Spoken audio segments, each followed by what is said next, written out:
We respectfully acknowledge that the Township of Algonquin Highlands is located on Treaty 20 Mississauga territory and in the traditional territory of the Mississauga and Chippewa Nations, collectively known as the Williams Treaties First Nations. We also acknowledge a historic shared presence of other Indigenous nations throughout the area, and we recognize these original inhabitants as the stewards of its lands and waters since time immemorial. Just a note on the agenda, we've moved the closed session to follow the presentation by Jewel Engineering. As the CAO has an appointment that she has to leave early for. So could I have a mover and a seconder to approve the agenda as amended? Deputy Mayor Dayu, Councillor Shortreed. Moved by Deputy Mayor Dayu, seconded by Councillor Shortreed. Be it resolved the November 20th, 2025 meeting agenda be approved as amended. All in favor? That's carried. Could I also have a mover and a seconder to approve the meeting minutes of November? Sorry. The minutes of November the 6th. Councillor Shortreed and Richards. And I got a little bit out of order there. Go ahead. Sorry. Moved by Councillor Shortreed, seconded by Councillor Richards. Be it resolved that Council approves the November 6th, 2025 regular meeting minutes as circulated. All in favor? That's carried. Is there any disclosure of pecuniary interest or general nature thereof today? Hearing none. Could I have a mover and a seconder to go into public meeting? Deputy Mayor Dayu, Councillor Shortreed.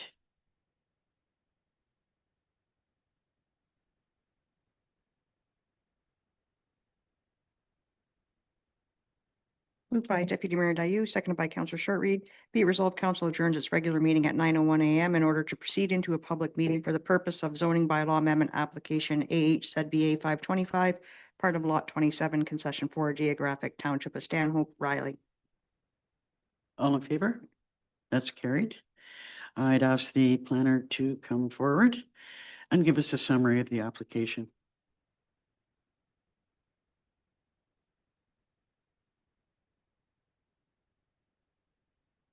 Morning, Mr. O'Callaghan.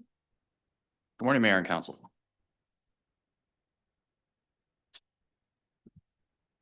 The property is currently zoned rural residential and designated rural under the official plan. The lands are approximately 0.78 acres in area with 45.7 meters of frontage on Providence Drive. Surrounding uses are generally rural residential and the lands are currently vacant. The applicant is proposing to construct a single-family dwelling. However, the zoning bylaw does require vacant lots to have frontage on an improved public street in order to be considered eligible for development, meaning it has to be maintained by either the municipality or another public organization. The lands are currently accessed via a privately maintained road. The zoning bylaw will rezone the lands from rural residential to rural residential with an exception to permit the development of a single family dwelling on a lot without frontage on an improved public street. Notice of the rezoning was posted on the property, circulated to all property owners within 120 meters of the subject lands, posted on the township website and circulated to all prescribed agencies. One objection was received from a neighboring property owner with respect to drainage concerns associated with the proposed development. Staff are recommending that council approve the zoning bylaw amendment as circulated. Do any members of council have questions for Mr. O'Callaghan? Deputy Mayor Dayu? Thanks a lot, Sean. According to the wetland review letter, there is no indication that there's a wetland in the area. Neither the soil nor the vegetation gives an indication that there's a long-term wetland. A concern has been raised about stormwater management. Would you be able to speak to, what is the interaction between municipality and private property owners with regards to stormwater management? Is that something that we tend to have a conversation about at this stage of the process, or like where does that puzzle piece fit in? Yes, thank you. It's a challenging one because the application before council today is strictly to do with should development be occurring on this lot because it has no frontage on a publicly maintained road. It's The question of drainage is a tricky one because it is all private roads in that area, so we have no municipal interest in that area. So even going through a stormwater management plan for the property, I'm not entirely sure how that could be adequately addressed. I think the report from the qualified professional speaking to the wetland features on the property did accurately note that there are none. It is ultimately the private property owner's responsibility to make sure that they're not negatively impacting surrounding properties with work that occurs on their property. So I think it really falls more to a civil matter than one that the township should be involved in. Any other questions for Sean at this point? I would ask if the applicant is present and wishes to speak to the application. Councillor Barry. I'm sorry. Councillor Barry has a question. Oh, sorry, Councillor Barry. Hi, this is a greater question, not just in regard to this application, but just as this is an existing approved subdivision, will this come forward for every existing lot that wants to change their zoning? Yes, there are a few vacant lots still in the subdivision that would require the same zoning amendment. There have been some before this as well. So that's something that I've made a note for the next zoning bylaw update is something to look at perhaps changing so that development can proceed as it was originally intended. Okay. That's And it. Thank you. any other questions for Sean? So I would ask if the applicant is present and wishes to speak to the application. Seeing none. Is there anyone else here who wishes to speak to the application either for or against? Okay, I guess that, if there are nobody here to present and council have asked their questions. If there are no further comments, I guess we would ask for a mover and a seconder to move back into the regular session. Deputy Mayor Dayu, Councillor Shortreed.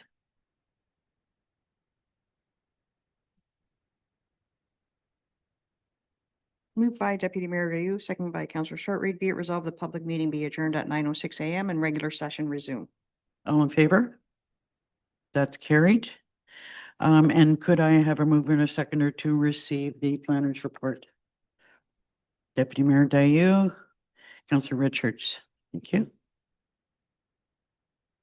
Moved by Deputy Mayor Dayu, seconded by Councillor Richards. Be it resolved, Council receives report PL 11625 regarding the rezoning of lands located at part of lot 27 concession for geographic township of Stanhope for information, and Council directs the bylaw be tabled for consideration.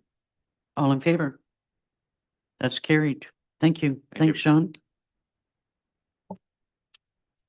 Next, under delegations, we have President and CEO Cheryl Harrison and Board Chair Dave Uffelman from the Muskoka Algonquin Healthcare to give us an update on the two new hospitals. Welcome. Go. Thank you, Mayor and Council. Very much lovely to be here. Beautiful day out too. I'm Cheryl Harrison, President and CEO of Muskoka Algonquin Healthcare, and with me today is Dave Uffelman, who's going to do the presentation. He's our board chair.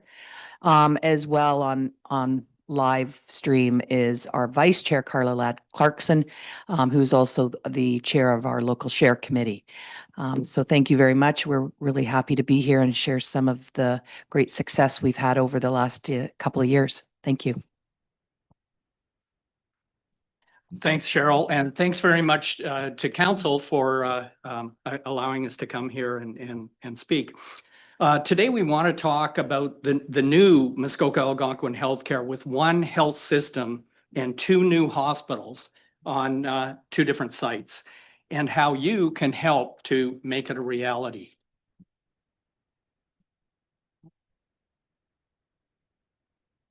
I'm assuming I'll see the slides. I won't.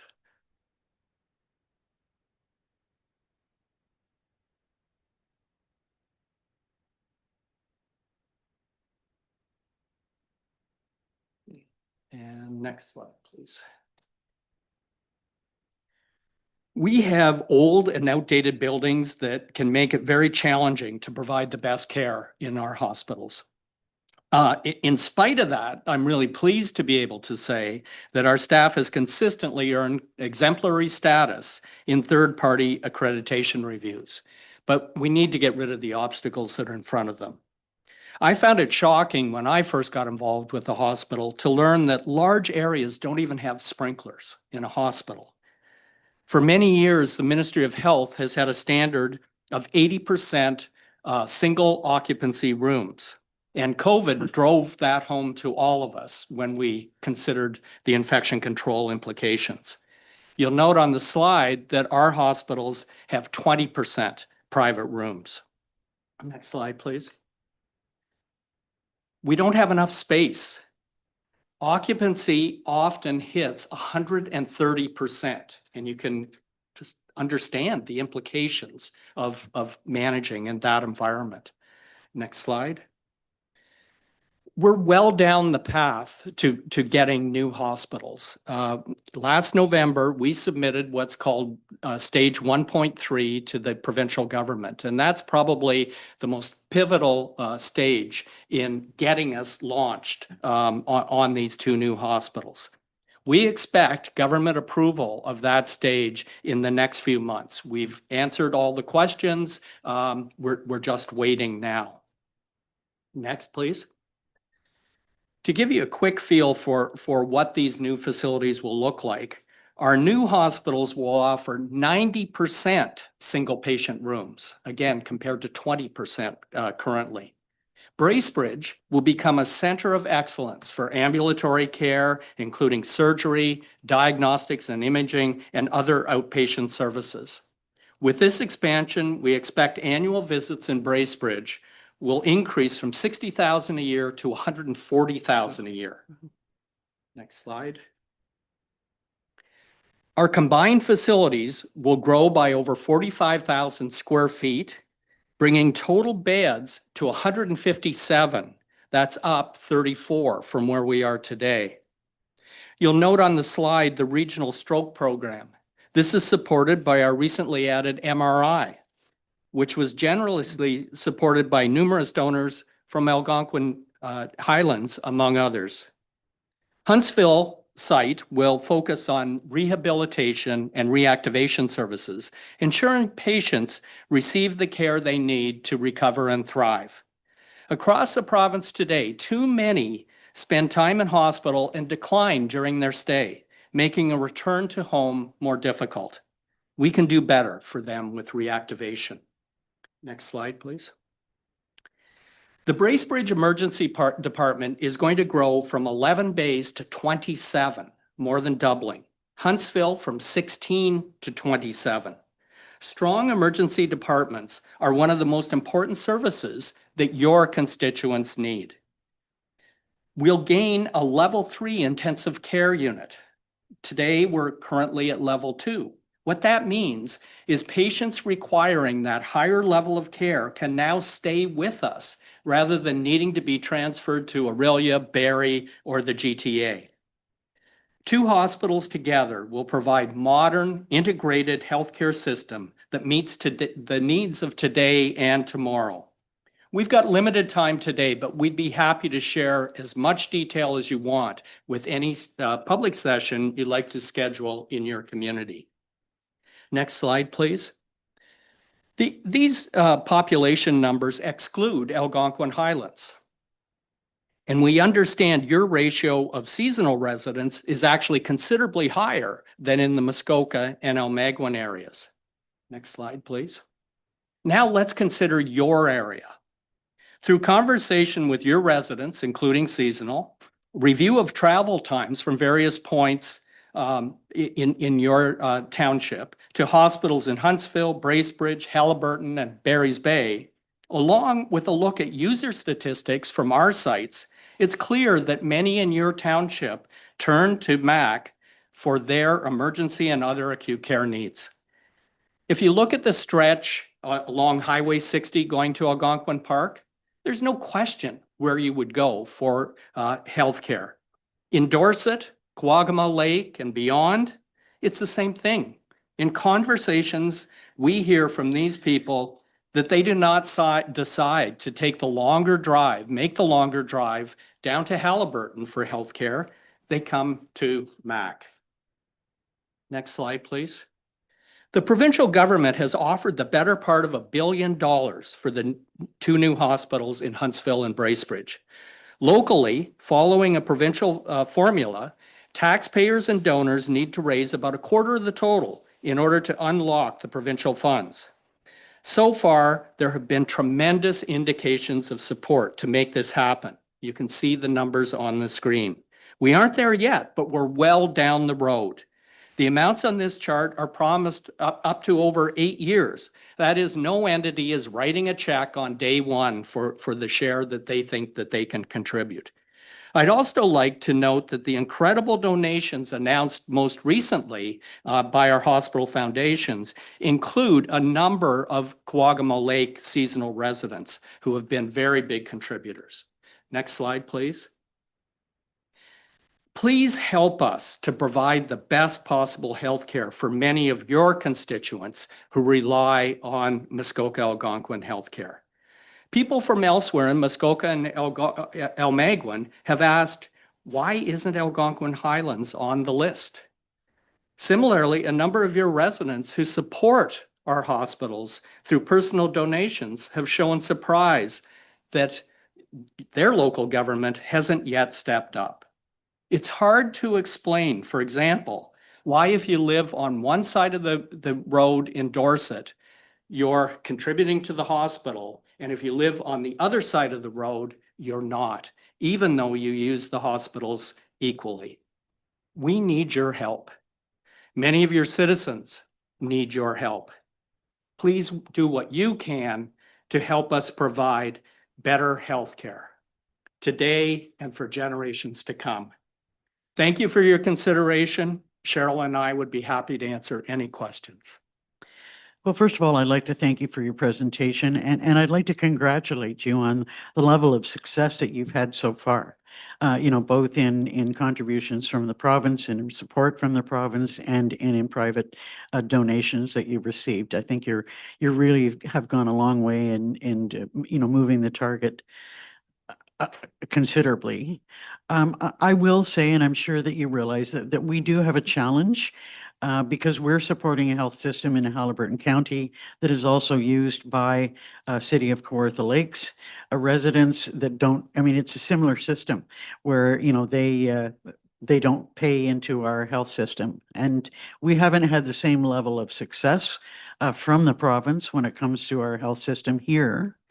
All I can say at this point in time is that we will give your request consideration during our budget deliberations, which are coming up in the near future. I can't commit beyond that point. I would ask members of council, though, if they have any questions or comments that they'd like to make. Deputy Mayor Dayu. My son was saved at Huntsville Hospital, and I want to thank you for that. And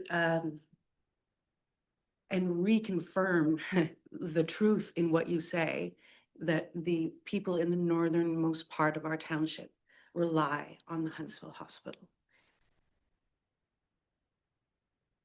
Thank you. And I do support the idea of taking this into budgets. I also support the idea of taking it to county, because most of our healthcare funding conversation happens at county level, and that's where our taxes go in, as the mayor says, to support the Halliburton system, which we in the north don't necessarily use, but we know that others from Kawartha Lakes, et cetera, do. So I think that's where the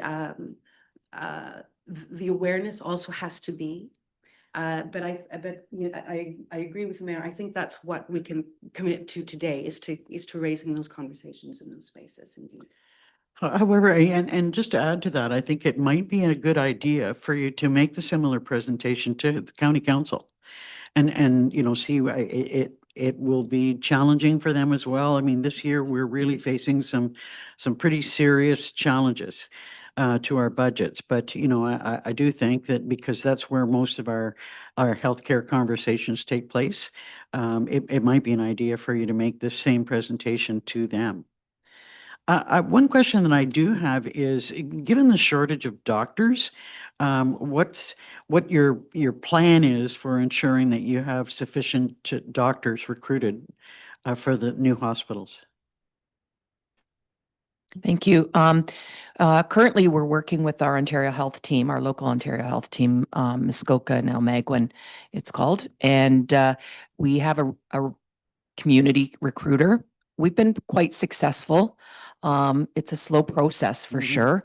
Our primary care network, probably have heard, you know, from the government, they've invested money through the leadership of Jane Philpott to really tackle the primary care physician recruitment and what you can do. So we're making it's small strides, but for example, in one of our local communities, it's been without a family doctor probably for almost 2 years now, and we've successfully recruited a physician for the community.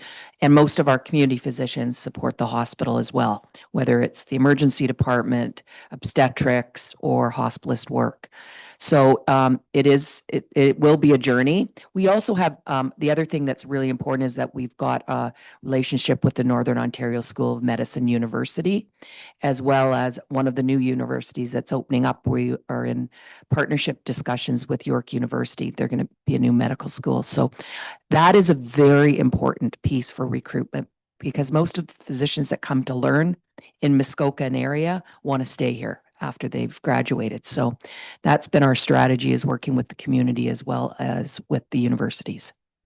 We found the same. We're having a certain amount of success here in our recruitment procedures, and we are finding that once doctors come here and spend a bit of time here, that, you know, they make a decision to stay, which is or to return on a permanent basis, which is fabulous. Yeah. We've made some considerable changes to our professional healthcare recruitment documentation at the county. So we're now, you know, we have incentives for doctors, for nurse practitioners, and even some assistance for nurses in travel only That's for great. nurses. But it's a difficult task, that's for sure. And you know, we Yep. appreciate the work that you're doing. Any other questions or comments from council? So at this point, I would, again, thank you so much for your presentation. We will give your request consideration during our budget deliberations, and we will be in touch. I'd also encourage you, you know, if you wish to have a public presentation, we can assist you in that regard. I know there's, you know, there's a lot of folks out there that are willing to provide donations, and you know, that's often where a lot of the funding can come from. So, you know, I'd encourage you to move forward with that as well. Thank you very much. Thank you. Suggestions too. Could I have a mover and a seconder to receive the presentation? Councillors Barry and Richards. Moved by Councillor Barry, seconded by Councillor Richards. Be it resolved that council receives a delegation from President and CEO Cheryl Harrison and Board Chair Dave Uffleman from Muskoka Algonquin Healthcare regarding an update on their 2 new hospitals, and that the request for financial support be deferred to budget deliberations. All in favor? That's carried. Thanks again and good luck. Next on the agenda is a presentation by Graham Potter from Jewel Engineering on how we might move forward with North Shore Road improvements. Good morning. Good morning, Your Honor and Council. Thank you for the invitation to come here and discuss North Shore Road. We were, Jewel Engineering was engaged by Adam and Brian here. I guess there's some concerns about some slope stability, so we took a look at that, and then also an overall rehab of the road. So I'm here to give a presentation on where the project stands and hopefully get your support to move ahead with construction in spring. So. Go ahead. So next slide, I guess.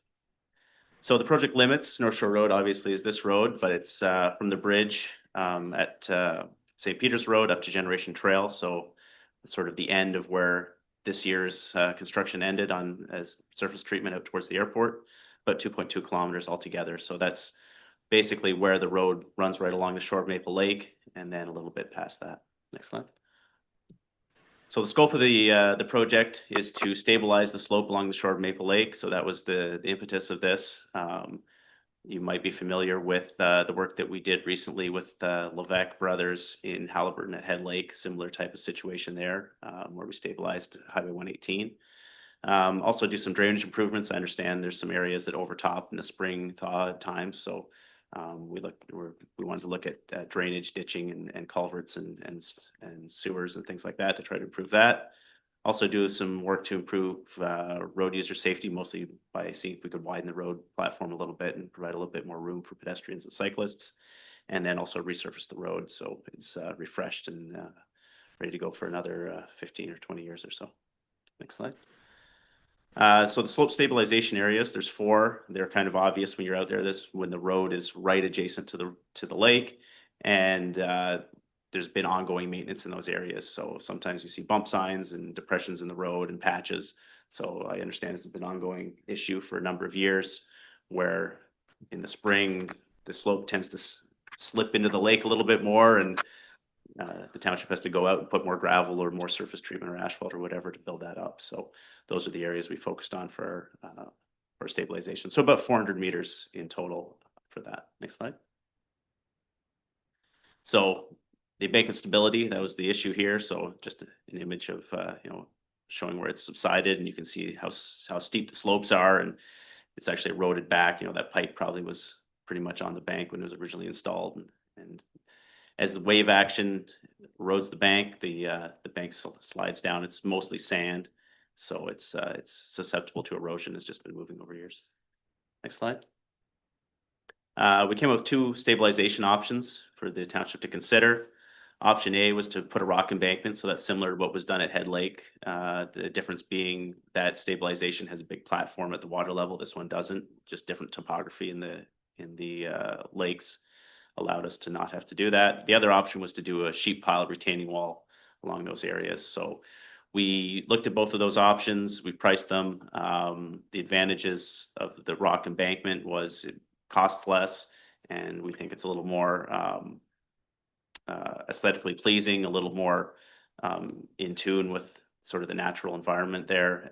It doesn't cut off the shoreline from the lake. Option B doesn't take up as much footprint in the lake. So from a fisheries perspective and ecological perspective, it might be a little preferred.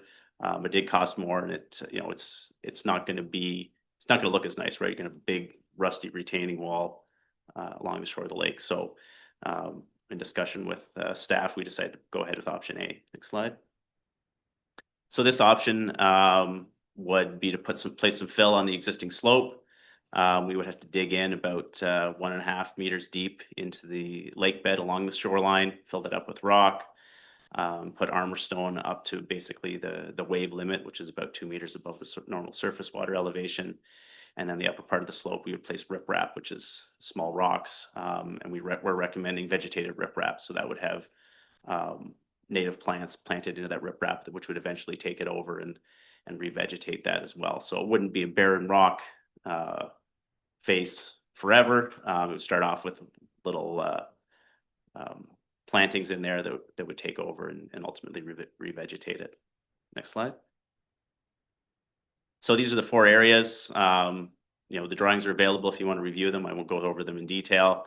The pink areas or the magenta in this are the footprint into the water.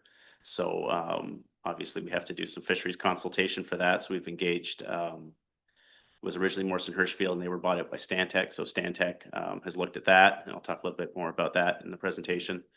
But there will be a bit of the lake. Now, this is probably area that was originally part of the road embankment that is eroded. So we're more reclaiming part of the lake rather than taking over part of the lake that was never part of the road to begin with. Next slide. So some considerations in this, obviously the environmental impact, both to terrestrial organisms like the trees and different animals that use the trees that are on the existing slopes, and also in the water, so considerations for fish. Also some consultations, both with local residents who live across the road and utilize the shoreline, and with local First Nations. So next slide. So for environmental review, as I said, we engaged Stantec. So they prepared a natural sciences memorandum and also a DFO, so Department of Fisheries and Ocean, request for review, because we're doing work in the water and because we're altering the aquatic habitat for fish. That requires review by Department of Fisheries and Oceans, their authorization to go ahead. So some things that they looked at in their natural sciences memorandum, they look at migratory birds. There's a convention between Canada and the United States that we can't disturb migratory birds while they're nesting. And also they looked at species at risk and special conservation concerns. So specific things they looked at, endangered trees like butternut and black ash. They didn't find any of those in the area. They also looked for evidence of Blanding's turtles habitat, snapping turtle, chimney swift, bats that are on the endangered species list, and they also noted some habitat for pileated woodpeckers. So none of this was identified as critical habitat for any of these. And with the exception, I think, of pileated woodpecker, they found some areas they had been feeding in but not nesting in. So they didn't really have any concerns with the small amount of clearing that would be required for this as it pertains to any of these species. They also looked at the habitat in Maple Lake, the number of fish species use that lake. The area along the shoreline tends to be shallow. They call it barren sand bottom, so it's not high quality fish habitat. So again, they said not really too much concern that we are going to fill some of that, and they don't foresee any issues with Department of Fisheries and Oceans granting us to go ahead with the work. And then also the riparian vegetation clearing, as I mentioned, we're looking at vegetated riprap to try to restore some of that. So next slide. And they also recommended some environmental mitigation measures. So one was to avoid clearing during nesting season so that we're not impacting the migratory birds. Install and maintain tree protection for any trees that we don't intend to remove. Provide a lot of worker awareness and training about species at risk. So that seems to be pretty standard practice in any construction project now, that the workers know how to identify. They have to do daily sweeps, looking for this wildlife, and avoid it if they do encounter it. Install turtle exclusion measures during nesting season, so we're not disturbing any turtle nests. And they provide us a window between July 16th and September 30th to actually perform any work in the water, so that we're not impacting any fish that happen to be spawning. We also need to isolate the in-water work, so we're not contaminating the greater lake as we're disturbing the bottom and stirring up silt and debris.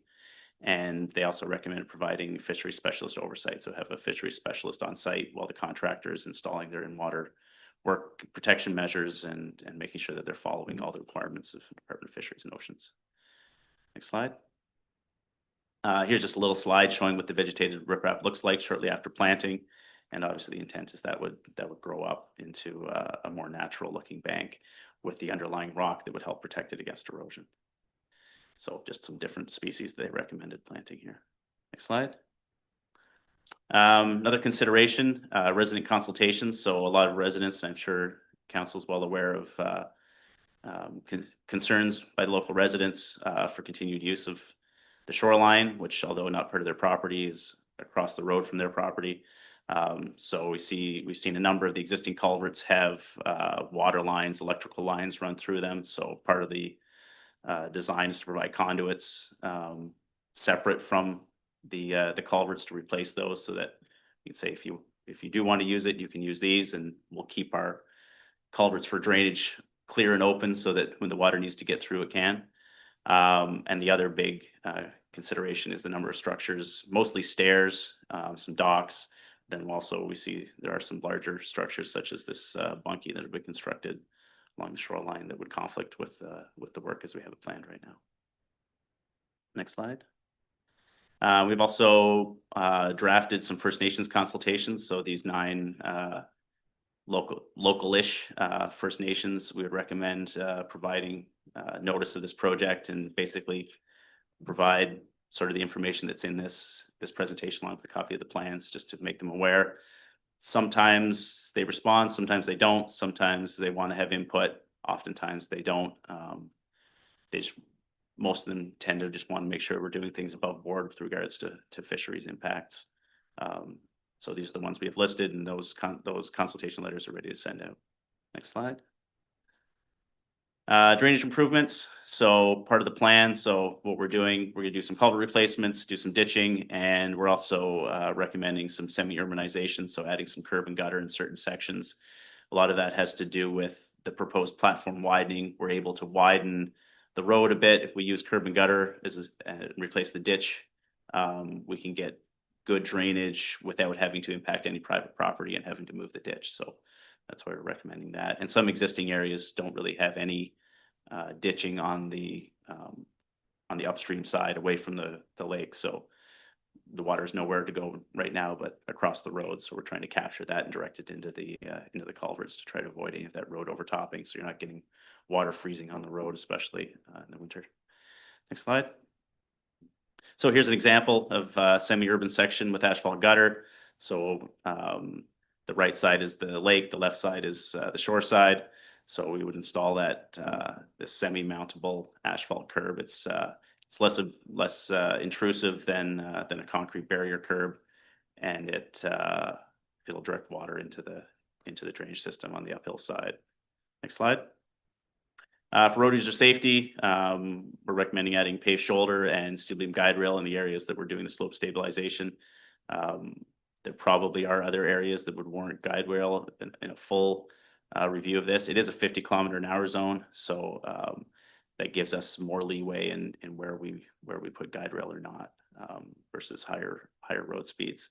But certainly in the areas that we're going to be clearing that have the steep slope and the 4 areas mentioned, we recommend installing steel beam guide rail. Next slide. So this gives an idea of what that'll look like. So, and the areas without curb as well on the uphill side. So we'd reinstate the ditch or just ditch out the existing ditch to make sure it's deep enough. Next slide. Budget we have estimated. So the actual construction budget is around $3 million. We've proposed a contingency of 20%, so about $600,000 for that. Contract administration inspection, so that would be for Jewel Engineering or another similar firm to manage the contractor, provide full-time on-site inspection to, and oversight for that. So for a total of around $3.7 million, including contingency for this project. Next slide. And so schedule, assuming Township wants to go ahead with this in the next year, once the construction season opens again, we'd work on getting those consultations and approvals completed over this winter, tender it late in the winter, early spring of next year. Clearing should be performed before that bird window closes, so before April 1st, so that could be a separate tender or could be part of the larger tender. And then drainage improvements would occur throughout the summer. Slope stabilization, as I mentioned, there's a small in-water work window of July 15th to September 30th, so that would have to happen within that window. And then paving would be performed either late next year or early the following year. That's it. Well, thank you. Yeah, this, we've been looking at trying to get these improvements done for some time, and I really appreciate the level of detail that you've given us. Bit shocked at the bottom line, but which is something that we're going to have to look at, preparing some kind of financing schedule and looking at, it in some detail at how we're going to finance the project. A couple of questions that I've got. One, do you think that the planting will assist in stabilization, or is that just for more for aesthetic purposes? It does both. It does both. Yeah, it has a functional purpose as well. So it's not required for the stabilization, but it will help.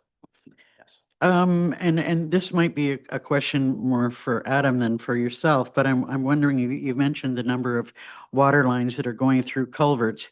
And I just wonder if all of those that have been identified are actually authorized, or if that's going to be something that we need to look at organizing. Through you, Mayor, yes.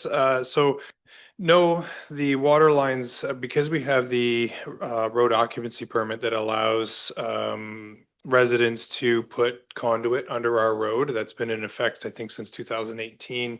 We do not have any of those applications through North Shore Road. So we didn't really push them either in the last couple of years because we knew this was coming. So we wanted to kind of address it all at the same time. So those would be addressed as the project proceeds. I'm given that we've done lots of road work and I'm seeing that, you're proposing a considerable consultation with First Nations and that's something that we haven't been involved in quite as much as what's being proposed. I'm just wondering what sort of time frame you see being involved in the consultation, both with First Nations and with residents in the area. As I say, with First Nations, it varies widely. Some don't get back to you, some want to be very involved. For something of this scope, I wouldn't anticipate any involvement desired, that they would just say, go ahead, we don't have an issue. But we've certainly been in situations where if you don't do it, that can cause problems, Yeah, right? no, understood. So we certainly recommend going ahead with it, and but given that it shouldn't be impacting any fisheries, and all of these First Nations aren't located terribly locally, I wouldn't anticipate very much feedback from them. So that's probably a matter of a couple months total to send those out and get some feedback. Do members of council have any questions or comments that they'd like to make? Deputy Mayor Dayu? Thanks very much. I do have about 3 questions. There is a really major human component to this, and that it will be more up to this table to to consider. So I don't have questions for you on the human side. I just want to recognize that there is that, and we will be looking into that. My only question on the human side is with regards to the fact that this work is being planned for summer months, which is when most of our residents are up at their cottages. I'm sure I know the answer to this. Is there any chance that the work could be done in the winter months when we have fewer people who are up and using the shoreline and using the water? Is that even a possibility to consider? Not with the fisheries restrictions. So in order to get DFO authorization to do the work in the water, they're pretty strict on limiting that to that July 15th to September 30th deadline. Okay. On occasion, we've been able to get extensions in like end of October, depending, but they tend to be pretty strict on enforcing that window. Okay, yeah, I figured as much, but Yeah. wanted to just be sure. Yep. I do have about 3 environmental questions, if I may. Okay. One, were you, is there anywhere along the road where it would be advisable to put in a turtle corridor where the nesting happens on the far side of the road from the shoreline? And instead of turtles crossing the road, sometimes, as you know, there can be little tunnels that are built under the road in really localized spots where turtles tend to nest. Was that identified anywhere along the road as being a need or a possibility? It wasn't. I'm not a biologist, so that's certainly something I can go back to Stantec with and I can ask them about that. Yeah, that would be that would be great, just to know Sure. if there are any of those little localized spots. Now you referred to a small amount of tree clearing that you have to do. What proportion of the of the line of work would require tree clearing? Is it a lot? Is it what does a small amount of clearing? So that mean? would only be in the areas that are receiving the slope stabilization. Right. So those 4 areas would have to be cleared entirely to do the work in those areas. The rest of it would just be maybe clearing out brush from one immediate right away. Yeah. And which it's not in too bad a shape. We're not planning to expand the right of way at all, so it's not too bad shape. okay. And are those spaces heavily treed at the moment? Again, I'm not a biologist. I wouldn't call them heavily treed. You can see through most of them. It's where the road is closest to the lake. So, Okay. yeah, I wouldn't say they're heavily treed. Okay, great. And then my final question is with regards to the planting along the shoreline itself, you threw up a lovely photograph of renaturalization, which is great. We're all for that. uh, are you able to confirm that the list that was proposed is native species? I think that's a real concern, is just that the species that go back in are native to our area Yeah, those are ones that were recommended by Stan Tech as as native. being native. Okay, great. Those are my questions. Thank you. Any other questions from council? I did wonder about the, back to the consultation process. Were you looking to have individual conversations with residents in the particularly affected areas? Or were you thinking more along the lines of a public meeting? I think that's more conversation for staff Okay, than myself. any thoughts on that at this point? Again, so not really, we haven't really discussed it in full depth yet. There are still some things that we're working on regarding the North Shore Road that we need to address first before we go and start into some consultation. But in past history, the township has either done letters out to residents. We have the ability to have our like our website put up with the project so that they can ask questions and things of that nature.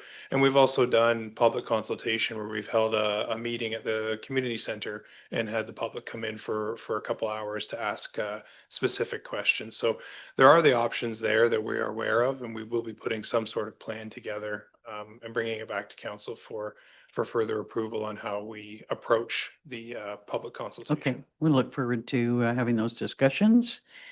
Any other comments or questions? Councillor Barry, did you have a question? I just wondered, in regard to the stabilization, is there a lifespan for this? How long before this would, possibly be needing to be restabilized? Is there any sort of lifespan guarantee on this? I can check on that. I mean, it is intended to be a long-term solution that doesn't require maintenance.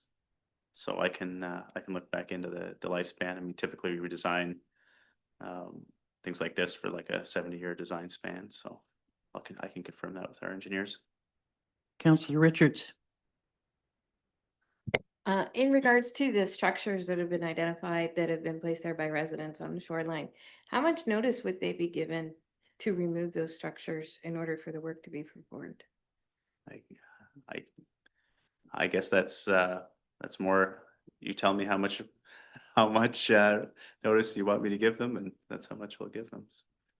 That might be part of it. But it is a good point. Now, the work can't start in the water until 15th of July, so it does give them some warm weather opportunity in the spring to do those removals prior to the contractor being able to access the lake anyhow. And that might be part of the discussion that we have with respect to communications, at a future meeting. Did you have a comment that you wanted to make? No, you actually took the words right out of my mouth, Mayor. Oh. I was trying to say that council, that staff would bring back that information for council to discuss on and give direction on. Did you have another question? Go ahead. More of just a comment. I mean, I'm a little bit concerned if we're gonna go ahead with this next summer.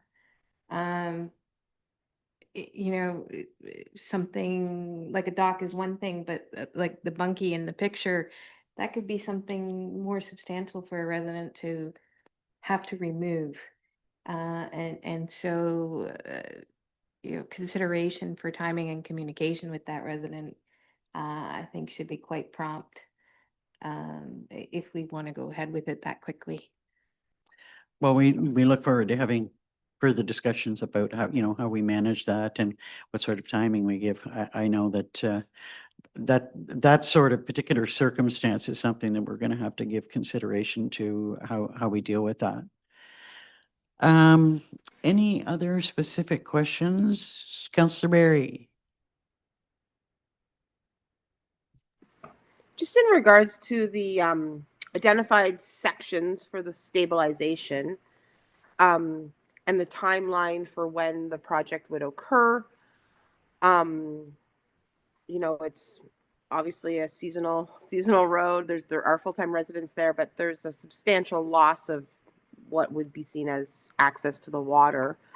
Would those stabilizations be occurring, one after the other, or would they be happening consecutively? or together, you know what I mean? That I'm would just be a wondering, decision would of the it- contractor, but my guess would be they would do it sequentially. I'm sorry, they would do, Sequentially, one after the other. Okay. Would be my guess. That would be, I mean, we could put stipulations in the contract that they only do one area at a time. My guess is based on general contractor resources, they would do one after the other, but we like to give contractors generally as much leeway to dictate their own schedule as possible to get the most efficient way to do the work as possible. any other questions? I wonder if you would mind reading the resolution that you've got? Be it resolved that council receives a presentation from Graham Potter, PN Jewel Engineering, Inc. regarding the North Shore Road Rehabilitation and Slope Stabilization Project for information, and council directs staff to prepare a financing plan and bring back for discussion. Could I have a mover and a seconder for that? Councillor Richards, Councillor Shortreed. All in favor? That's carried. Thanks so much. Great information. Thank you, Your Honor and Council. Not so happy with the bottom line, but other than that, it's work we need to do. Okay, now, given the change in the agenda, I would look for a mover and a seconder to go into closed. Councillor Shortreed and Richards. Moved by Councillor Shortreed, seconded by Councillor Richards. Be it resolved, council adjourns its open session at 9:50 a.m. in order to proceed into closed session for the purpose of discussing the following. One, personal matters about identifiable individuals, litigation or potential litigation, including matters before administrative tribunals affecting the municipality, and advice subject to solicitor-client privilege in accordance with sections 239(2) B, E, and F of the Municipal Act 2001 as amended regarding a legal matter. Two, litigation or potential litigation, including matters before administrative tribunals affecting the municipality, and advice subject to solicitor-client privilege in accordance with sections 239(2) E and F of the Municipal Act 2001 as amended regarding another legal matter.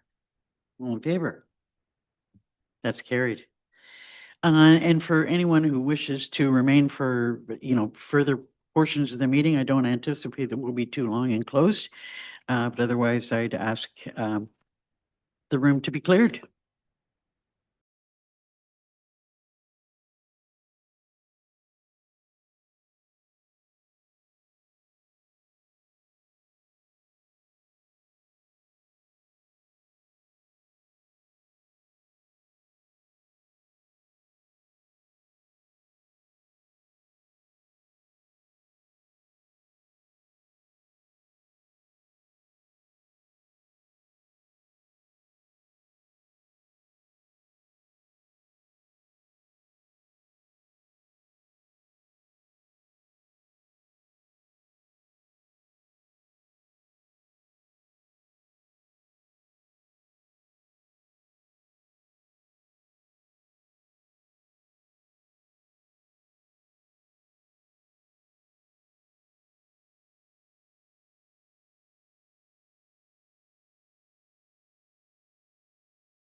The open session.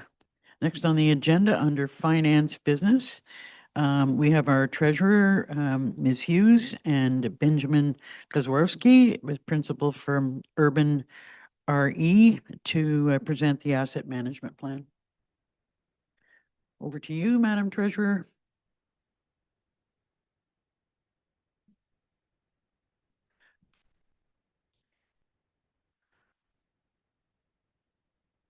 Okay.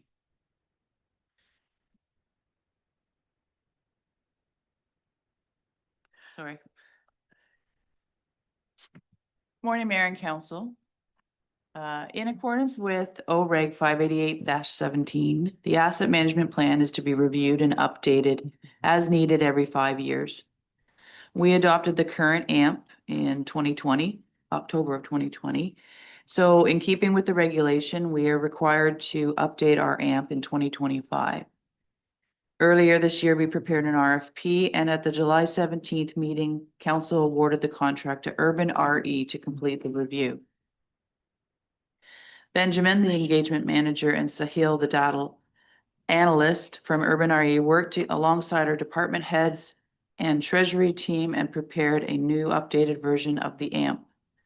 The Urban RE team brings over a decade of direct experience supporting Ontario municipalities in building regulation-compliant, data-driven asset management plans.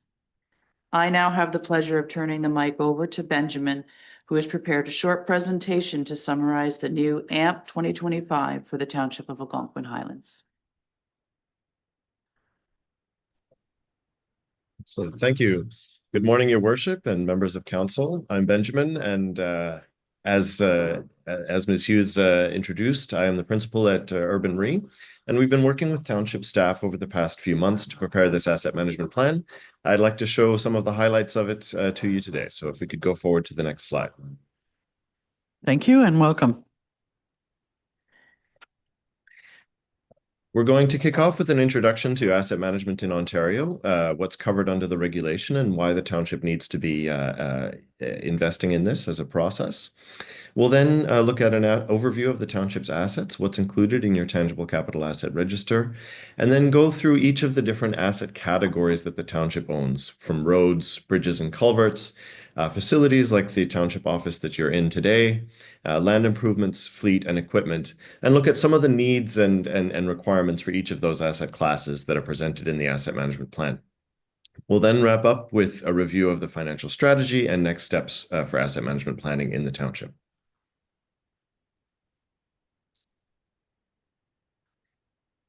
As we just heard, asset management is regulated in Ontario. The Asset Management Planning for Municipal Infrastructure Regulation calls on each municipality to produce an updated plan every 5 years. That came due for the Township of Algonquin Highlands this year, and will continue to be a requirement in the years going forward to make sure that the township has a good overview of the capital assets that it owns and is taking appropriate responsible measures for managing those assets. The asset management plan should include asset information, such as a summary of the assets that the township owns, their age, condition, and replacement costs. Information on the levels of service. So what is the type of service? What are the services provided through the township's assets, and what the expectations are for services going forward? An overview of life cycle activities. So what are the investments that the township needs to be considering or planning for in order to achieve that proposed level of service for the next 10 years? And a financial strategy, so cost estimates and funding needs in order to maintain those services at that level as planned for each of the asset classes. It's important to note that the asset management plan is not a budget.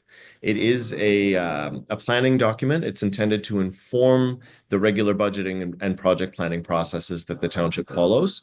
So it's not intended to be an immediate plan that the township must follow, but to give you that information and perspective that you need so that when you go into budgeting time, you know that you're covering the bases and that you're addressing asset needs across everything that the township owns and operates. And the way that the regulation was set up was to focus on incremental improvements to planning and capabilities. So there were progressive requirements to adopt additional levels of complexity in the asset management plan, and 2025 marks the end of that incremental adoption process to get a complete asset management plan that shows all of the assets that the township owns. So that's what we're here to review today.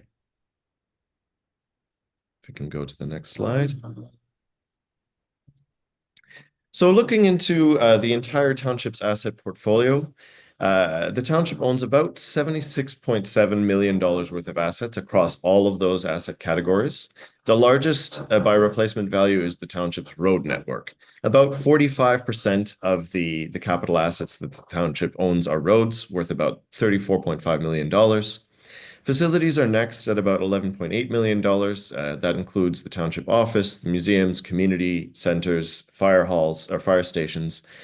Bridges and culverts are next, and then some of the more short-term assets like fleet and machinery and equipment make out the rest of the township's asset portfolio. An important piece of context the community is growing, and it's actually growing at a faster rate than the province.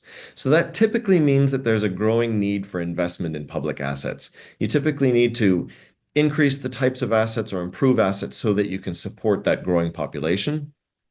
And we also know that there are more dwellings than residents, according to census data. So there are actually more homes in Algonquin Highlands than there are permanent year-round residents. So that just indicates that there are some seasonal homes or cottages and sort of a little bit of that cottage country context that I think is important when we think about how we plan for assets in Algonquin Highlands. Next slide. So kicking off the overview for each of the different asset classes that the township owns, you have roads, gravel and surface treated roads, generally in fairly good condition. The township has been investing regularly in road maintenance, and for levels of service, the intention is to maintain approximately the current average road network quality, maintain the investments that you're doing, but be aware of a few priority major rehabilitation projects. And we already heard today about the North Shore Road project. There are some erosion and embankment issues that need to be invested in, and those are acknowledged in the asset management plan as part of the township's obligations to maintain its road network. Overall, for annual project needs, the asset management plan estimates an investment of about $618,000 in 2026 to maintain the road network. But in addition to that, we have to be aware of those major capital projects, including the North Shore Road project and the Big Hawk Lake Road project, which have significant capital requirements, and those are acknowledged and included in the plan. Next slide. For bridges and culverts, the township owns, I believe it's 5. I'm sorry, I don't have the plan in front of me, but 5 bridges and culverts, generally in good to very good condition. There have been, regular work done. Some of the bridges were installed fairly recently. One thing to know about bridges and culverts is that they tend to be very expensive to maintain when the time comes to maintain them. So it's important to put some funding away, and the township has started putting funding away in a bridge reserve so that you have funding available for when those expensive bridge maintenance and rehabilitation projects come up. So even though there isn't a lot of need in the very short term for rehabilitation of bridges and culverts, the asset management plan acknowledges the fact that it would be beneficial to have funds available for when those maintenance requirements come up, and that it is prudent to maintain a reserve for bridges and culverts work. Next slide. In terms of facilities, the township owns a fantastic diversity of facilities, including the administration building where you are, a number of different airport facilities, which some of which are very high in value and some of which are in need of some maintenance and rehabilitation now. 3 fire stations, a number of parks, recreation, and trails facilities, public works and garage. And we know that you are adding a new public works facility on the corner this year. It isn't acknowledged in the asset management plan because it hasn't been commissioned yet, although we do recognize that it will be a new high-value asset when the next revision of the plan comes forward. Overall, across the facilities portfolio, the intention in the plan is to maintain the facilities according to the need for services with adequate condition, accessibility, and suitability.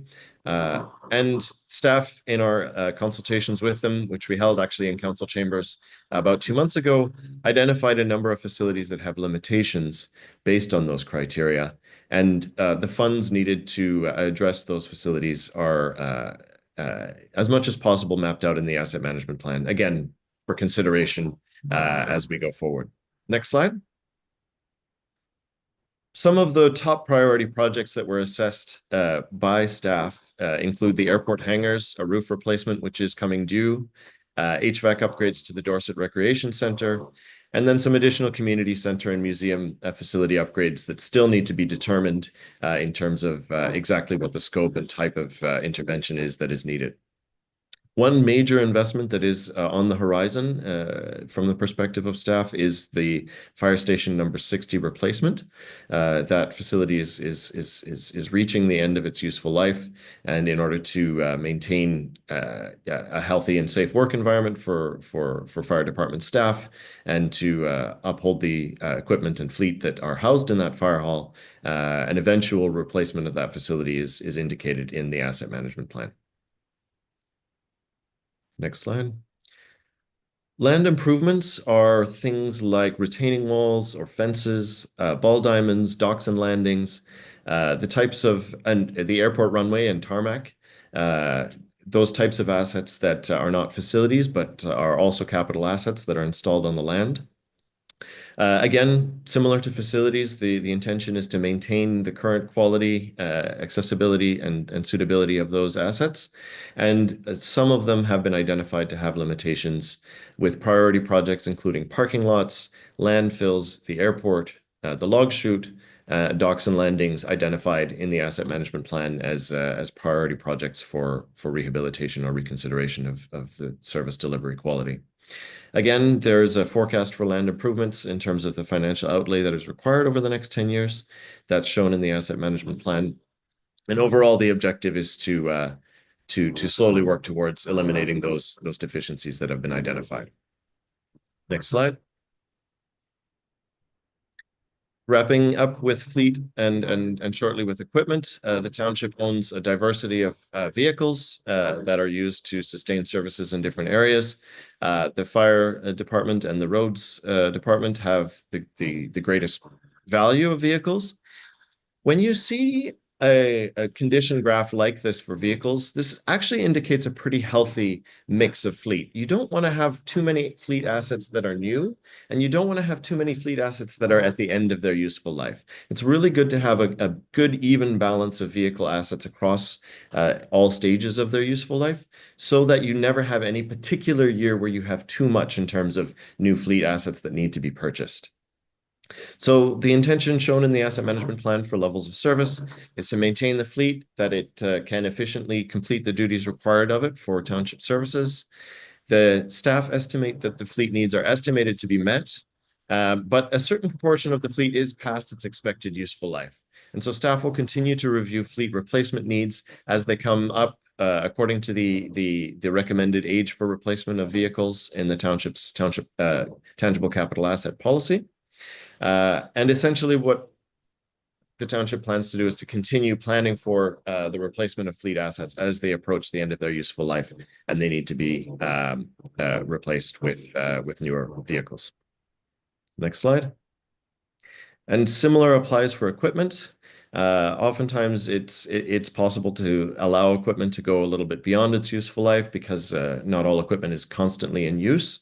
But it is important to make sure that when equipment is required, that you have the equipment you need and that it is in serviceable condition. Currently, equipment needs are estimated to be met, although 30% of equipment is already past its expected useful life, according to the TCA policy. So there is a plan in the asset management plan for replacement of those assets and renewal of those assets as required at the end of their life. Next slide. Overall, the asset management plan puts all of this information together into a consolidated financial strategy and looks at what the funding needs are year over year. It is fairly variable based on the scheduled replacement times and costs of the different assets that the township owns. On average, I believe, I'm sorry, I don't have the average line on this slide here, but it is just about $5 million per year that is expected in terms of average cost over the coming 10 years. Going down from the top of each of these bars is the consolidated anticipated costs for each of the different asset types. Of course, roads, we saw there are some high priority projects in 2026 and 2027. So in that sort of top bar color there, we see those higher costs appearing. Equipment, a little bit variable in terms of equipment replacement needs, but fairly stable and not a significant cost driver for the township. Same applies for land improvements. On the fleet end, it is fairly variable depending on some higher value assets that need to be replaced at certain points in time. One in particular to keep in mind about that would be fire engines, pumper trucks. They tend to be high value assets that when the bill comes due, and they are due for replacement according to the regulations that govern those assets, it is something that the township should be planning for. On the facilities side, there are a few major projects that have been identified. One in particular is the replacement of Fire Hall number 60, which is shown in 2030. That is a major cost driver, and whether the township chooses to finance that in the year of purchase. And of course, the year is up for debate and approval by council as well. As this is just a projection, it's not a capital budget. It's a projection as to what that cost is going to be. You may be able to reserve funds or seek additional sources of funding in order to balance out those spikes in costs as these projects go forward. And again, for bridges and culverts at the bottom of the graph, the focus is really on reserve funds. There aren't any major projects on the horizon, but if you are diligently putting funds in reserve for those types of assets, you're making sure that you have the funding available when it's needed. Next slide.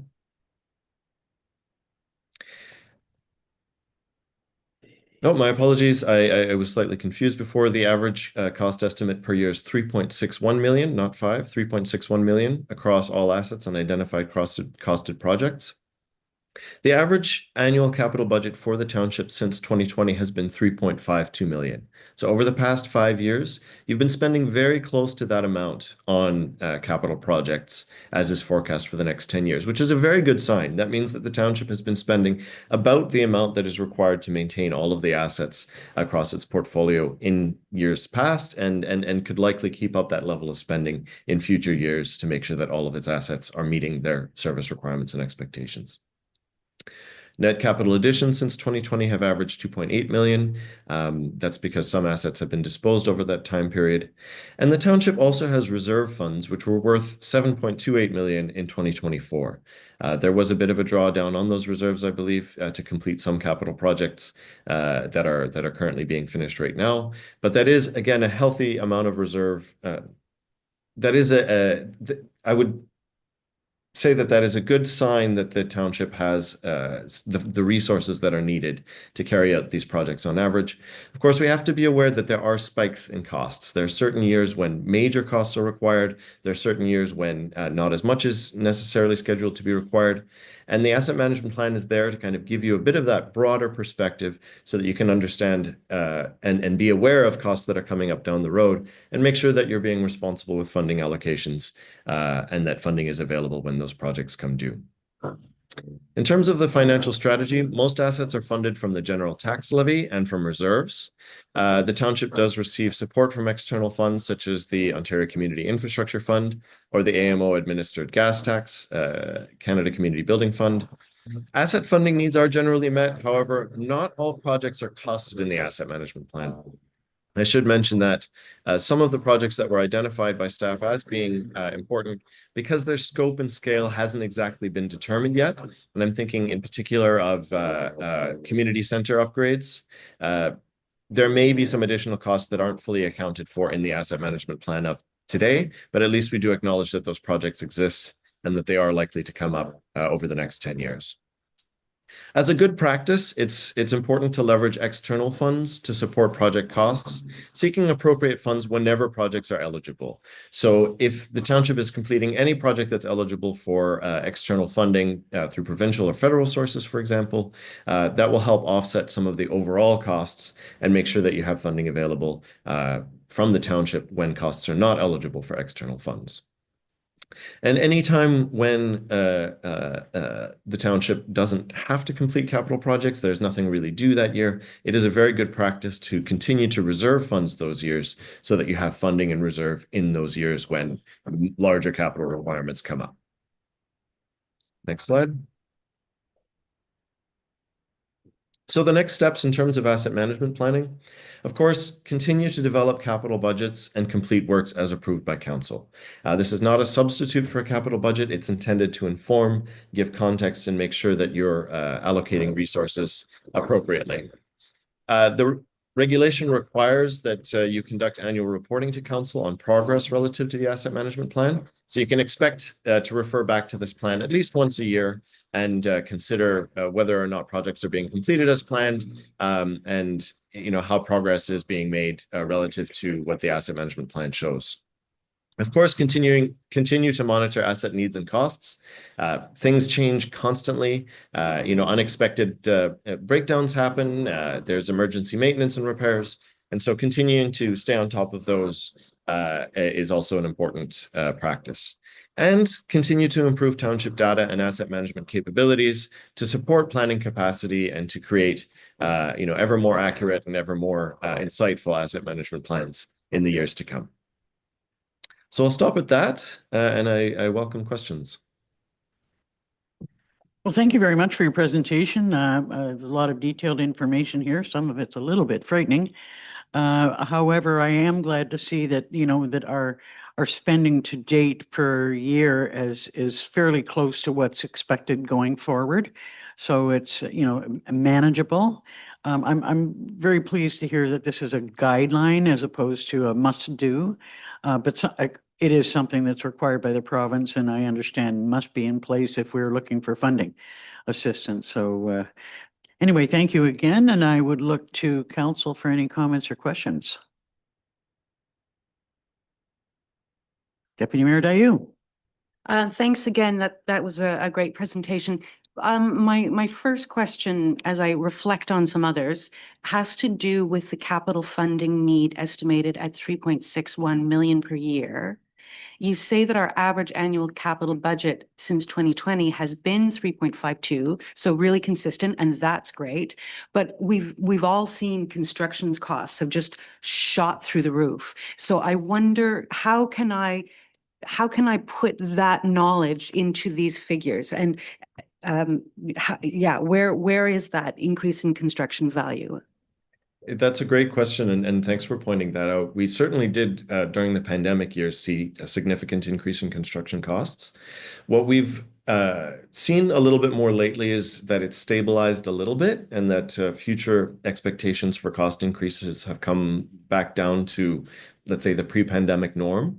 So the costs that are accounted for in the asset management plan take into account replacement values as of today, based on our understanding of how much it would cost to complete the projects identified in the plan today. So we do anticipate, some continued inflation, and that's kind of reflected as much as possible in the forecasts going forward. But essentially what we find in the plan, based on the information that we have available, is that the work that is anticipated is within that sort of realm of being manageable based on our anticipation of where inflation is going from here. Thank you.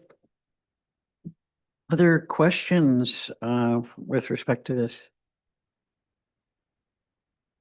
Hearing none, could I have a mover and a seconder then to receive the presentation or asset management plan? And my thanks to you, Madam Treasurer, and to yourself, Benjamin, for the work that you've done on our behalf. Deputy Mayor Dayu, Councillor Shortreed.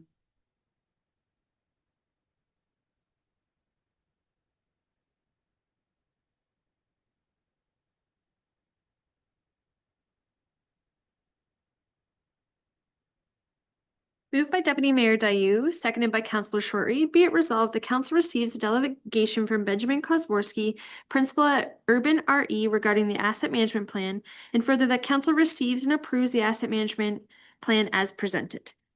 All in favor? That's carried. I see the next item under finance business is the debenture bylaw, which is presented under the bylaw section. So next up is the consent agenda. Were there any items that any members of council wish to pull or discuss from the consent agenda? Hearing none, could I have a mover and a seconder then to approve the consent agenda? Deputy Mayor Dayu, Councillor Richards.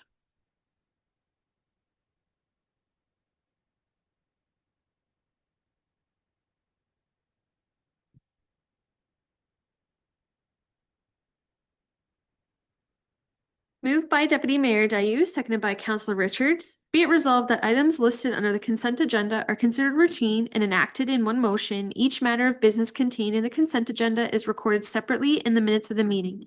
And that council approves the November 20th, 2025 consent agenda and hereby adopts the staff reports and all the recommendation contained therein and directs staff to proceed with all the necessary administrative actions.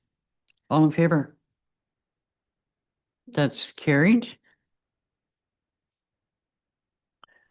Next up, building and bylaw. Good morning, Mr. Moore. Good morning, Mayor and Council.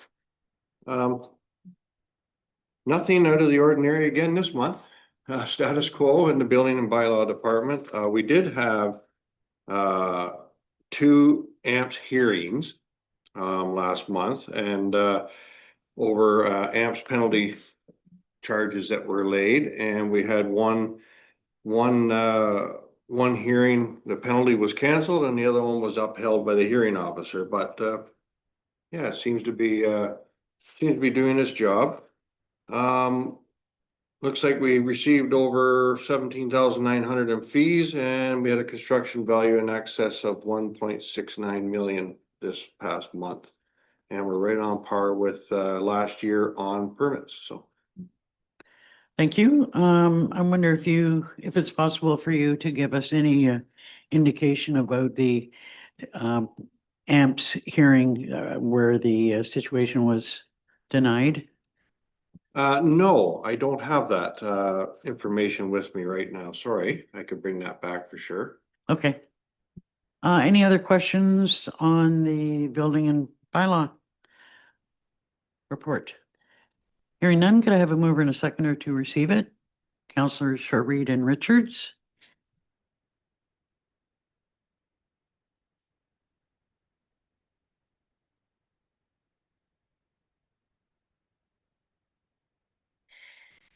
Moved by Councillor Short-Reed, seconded by Councillor Richards. Be it resolved that council receives building bylaw report BLDG 01625 regarding October monthly activities for information. All in favor? That's carried. Thank you, sir. Thank you. And next up, right on time, is under environmental business, the Environment Services Activity Report for October. Welcome. Nothing substantial of, that would be concerning. Had a great workshop that I attended with the Municipal Waste Association at the end of October. And it was interesting. The focus of the workshops were in emergency management from a waste perspective. And then we moved into the workshop with emergency management on business continuity the next day. So it was a great segue into that. I felt we covered a lot of things, and I think in a good position as far as waste management goes in emergencies. And I had provided the statistics from the final household hazardous waste collection event that was just after Thanksgiving, October 18th. So very well attended. About a little bit more than average for our usual events, but yeah, a good turnout. I'm glad to hear that, there was some emphasis put on continuity planning. That's been a bit of a bugaboo of mine that, that we keep up to date on our continuity plans. And so good to hear that. Just as a bit of an aside, I had a local resident who has got residence in both Algonquin Highlands and Dysart et al. And they normally use the Dysart et al. Landfill, and had their first opportunity to visit the Maple Lake landfill since its improvements, and had nothing but absolute total kudos to say about how well it had been developed and how much better it was than, other facilities that he has used. So it's just kind of nice to hear that. It's wonderful. Thank you. Any questions for Melissa? Hearing none, could I have a mover and a seconder to receive the environmental services report for October?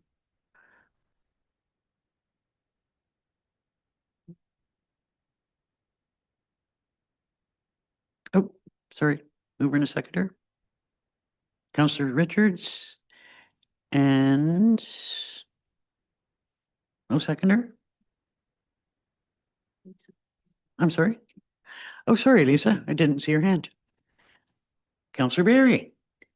Moved by Councillor Richards, seconded by Councillor Berry. Be it resolved that council receives environmental report EB 01825 regarding October monthly activities for information. All in favor? That's carried.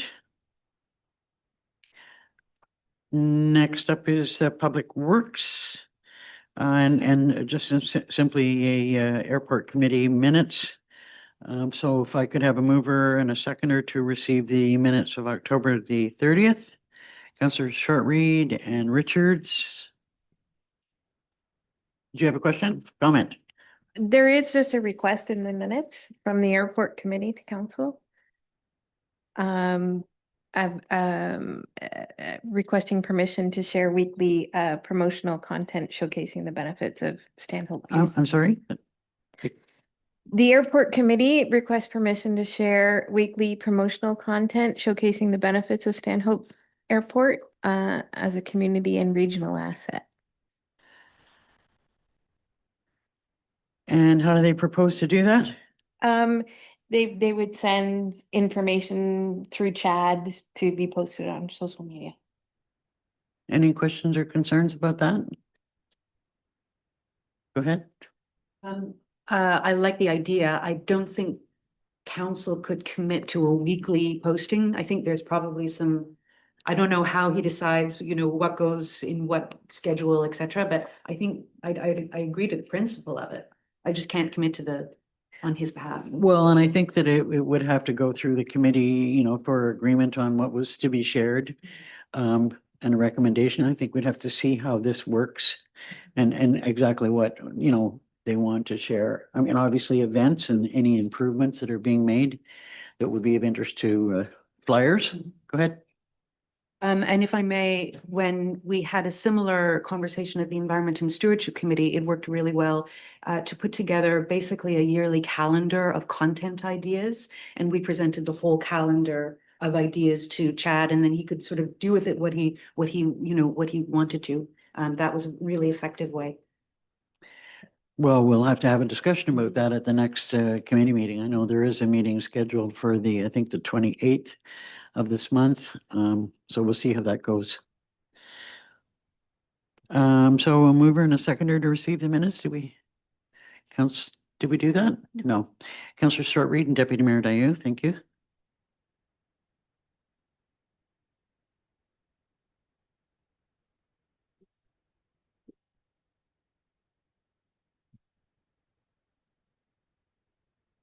Moved by Councillor Short Reed, seconded by Deputy Mayor Dayu. Be it resolved that the October 30th, 2025 Airport Committee meeting minutes be received for information. All in favor? That's carried. So nothing under communications business. Under administration business, first up is the Stanhope Museum Committee update. Any particular updates or comments that we need to hear from them? Hearing none. Do you have your hand up, Councillor Barry? No. No, I mean, it's an update. There's marmalade that's going to be available at the township office, but I think that there's already been a post put up on that online. Great. So then could I have a mover and a seconder to receive the minutes? Deputy Mayor Dayu and Councillor Short Reed.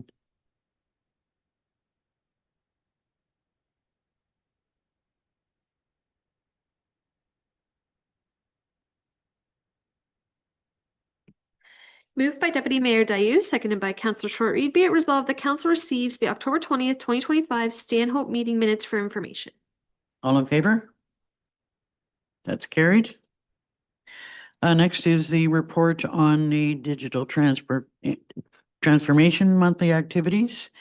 And I would say to you, Michelle, that's an excellent report. Lots of detail. We can sure see that you're a busy person. Thank you very much. Lots going on indeed. Any highlights that you would like to provide? No specific highlights that I wanted to touch on, but very happy to take any questions that you may have. Any questions for Michelle?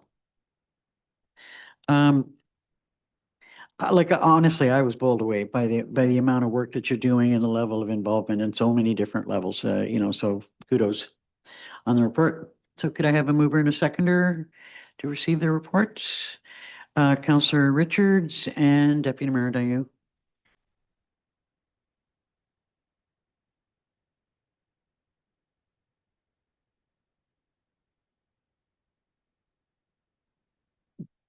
Moved by Councillor Richards, seconded by Deputy Mayor Dayu. Be it resolved, the council receives Digital Transformation Report DT 00125 regarding October to monthly activities for information. All in favor? That's carried. Thank you. The next item is the flag policy. And I must say, this is an extremely detailed policy that has obviously had a lot of research done into it. I just as a comment, if you forgive me for having referred to my phone, I did get or we did get an email from Adela Spina, who is up on this kind of protocol, who is suggesting that we have not mentioned Indigenous Veterans Day on November the 8th. Apparently that has been added by the federal government to the list of items. Is there any desire to add that to the list? Or any comments about that? Or maybe I should have gone to you first and asked if you wanted to make comments on the policy. On the policy, Mhm. sure. As far as the comments, I wasn't aware of that on that new edition. It just came in yesterday. It's hot off the press. Okay. Sure, I can go over the policy. So as council's aware, they requested a second flagpole for the township office be purchased. And it has been purchased and installed in the late summer. And to accompany that, council had requested a policy for requests for flying of flags.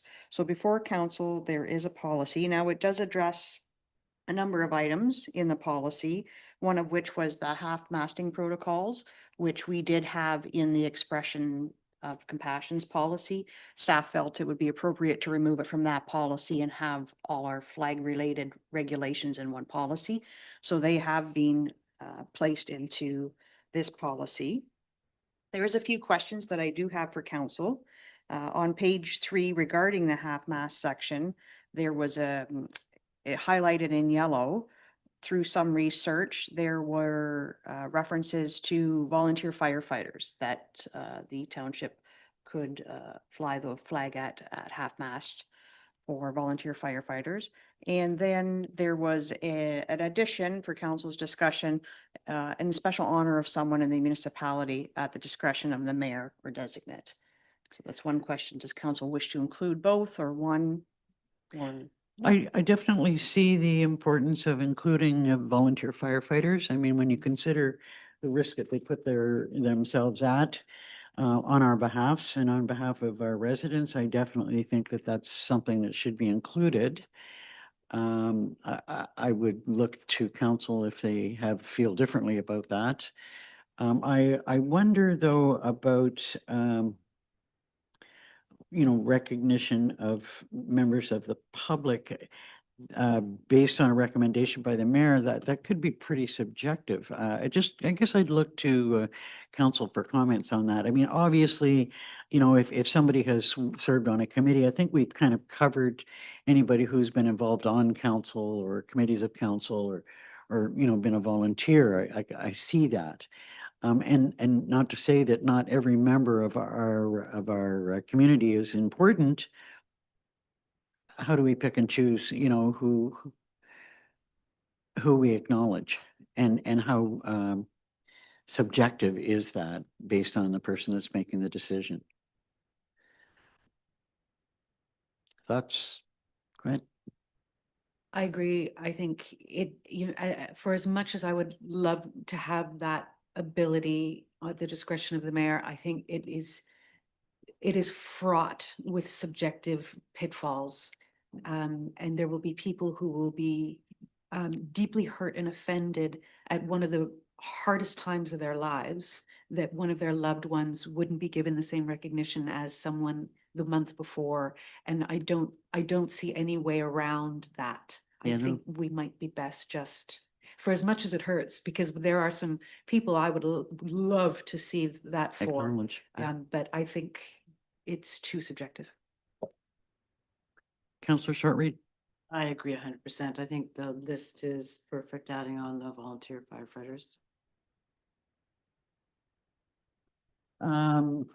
So, okay. Any other questions that you had with? Two more. Okay, The second is the annual days of significance. Currently, the council will lower the national flag on Remembrance Day. The ones in the list here are recognized by the federal government. We don't normally do those, but I've included them for council discussion. If they wish to lower the national flag on these days or continue just with Remembrance Day.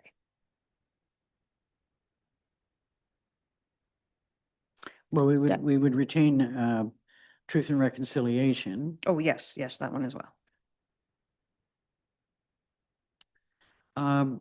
Thoughts from council on whether we should include all of these or stay with the status quo?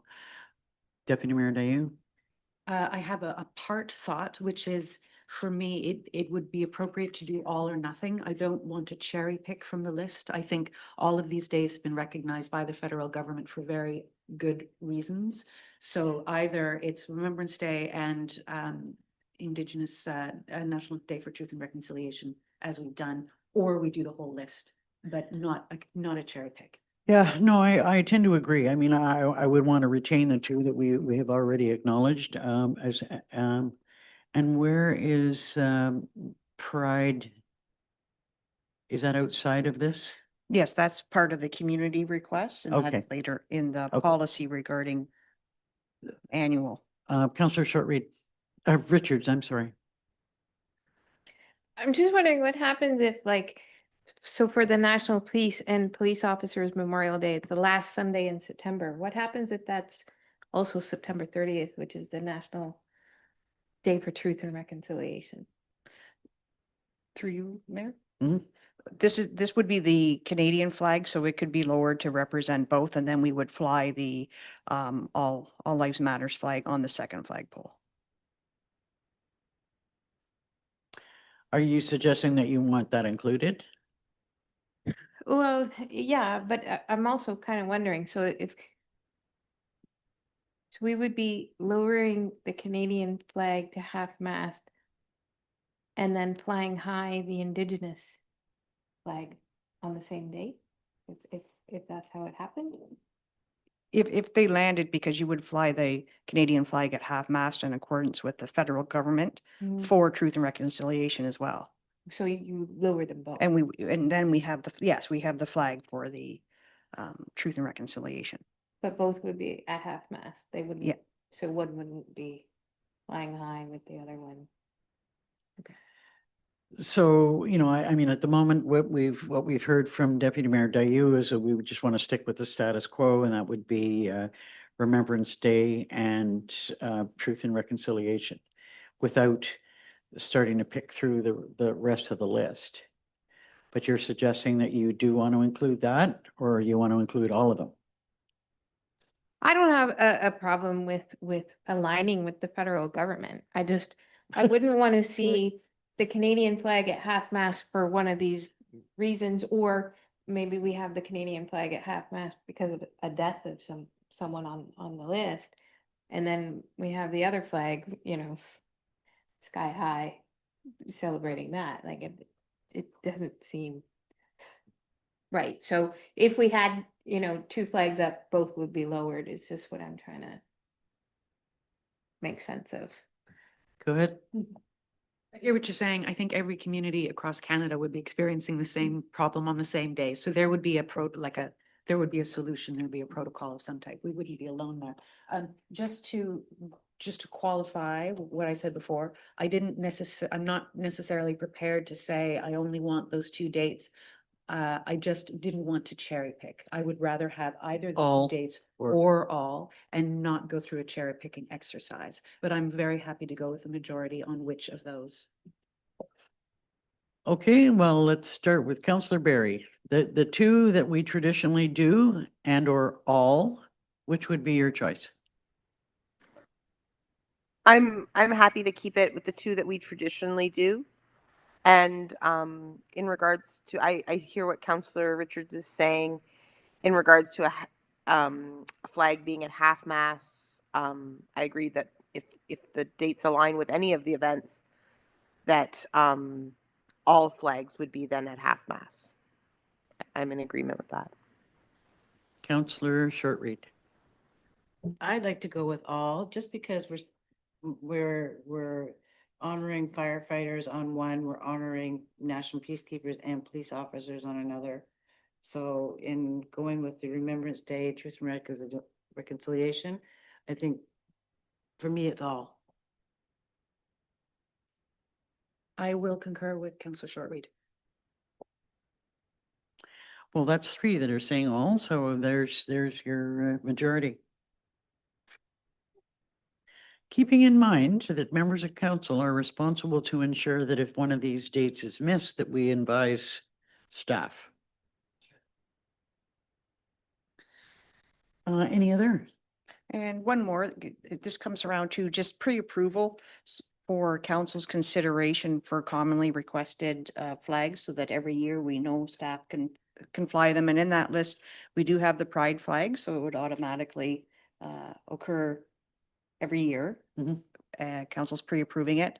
And of course, the National Day for Truth and Reconciliation for Every Child Matters flag. And we had a request. Now, there's 16 days of activism against gender-based violence. The campaign starts on November 16th and ends on December 10th, which is Human Rights Day. And council has previously approved the flying of the flag, wrapped in courage flag.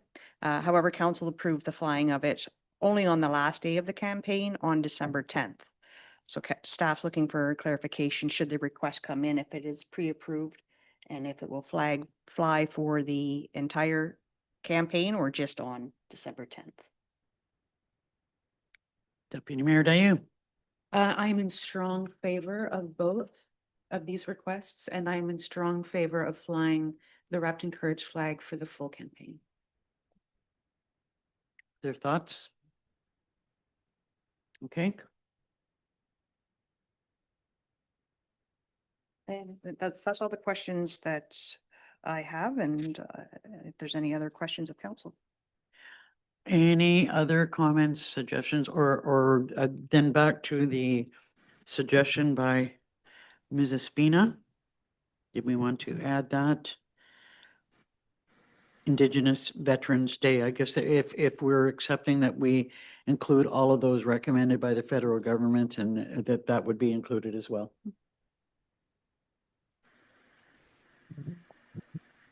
And thanks, Mrs. Spina, for that.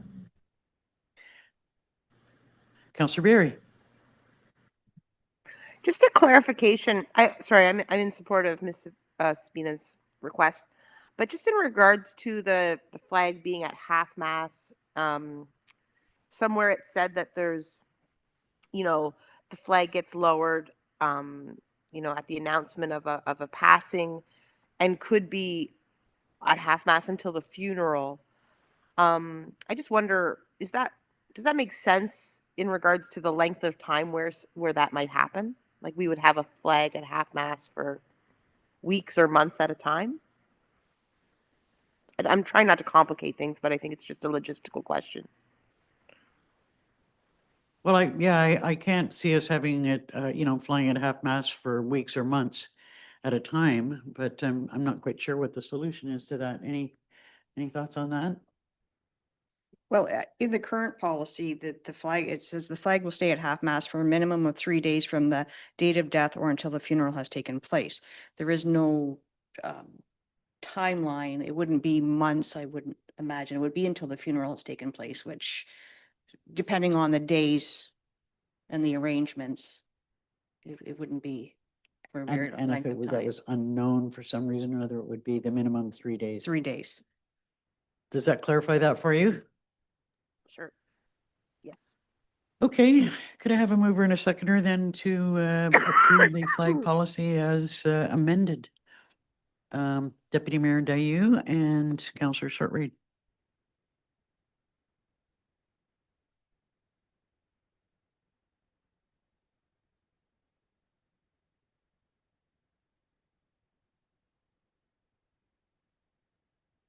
Moved by Deputy Mayor Dayu, seconded by Councillor Shortreed.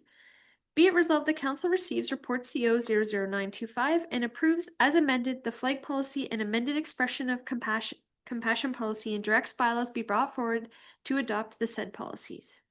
All in favor? That's carried.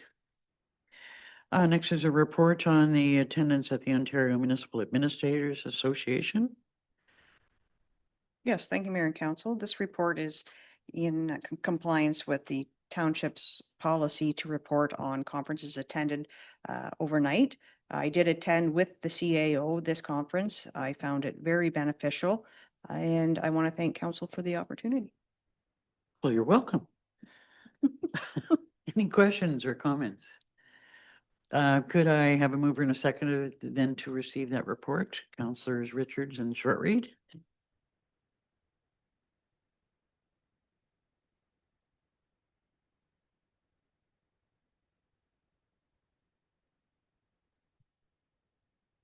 Moved by Councillor Richards, seconded by Councillor Shortreed. Be it resolved that council receives clerk's report CO 01025 in accordance with Township's conference policy regarding staff attendance at the Municipal Administrators Association Fall Workshop for information.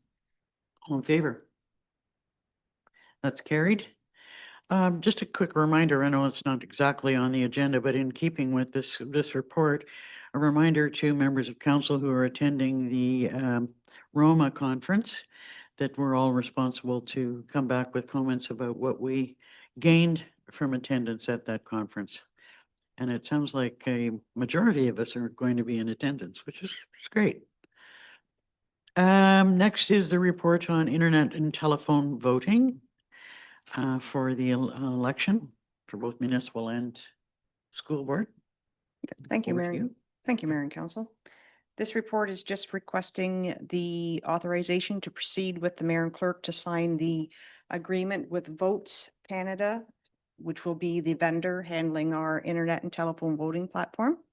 The agreement is just currently being reviewed by myself, and we're hoping to have that ready to be signed in the future, very near future. Any questions or comments? Hearing none, could I have a mover and a seconder to receive that report? Councillors Shortreed and Richards.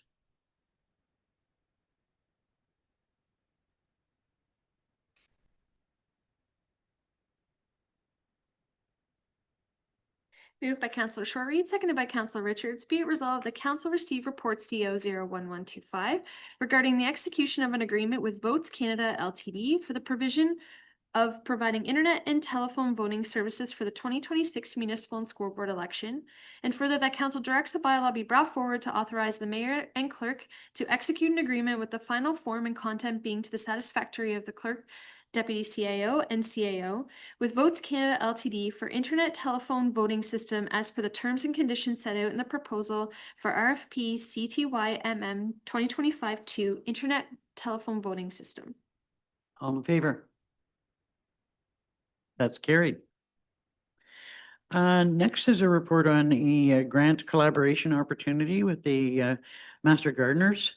This is a repeat of the application that we put in previously, I believe. No, No, this is a different one. Yeah. Okay, sorry. That's okay. That's the next report. Yeah. Over to you. Thank you, Mayor and Council.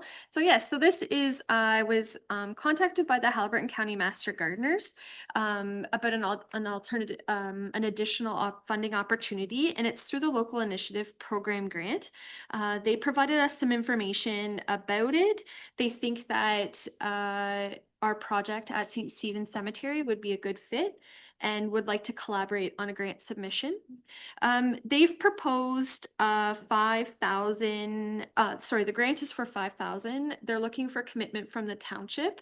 They had suggested also that the Haliburton Green Barrel Society has agreed to contribute 1,000 to the project. As council's aware, they're very generous in helping complete the gazebo project.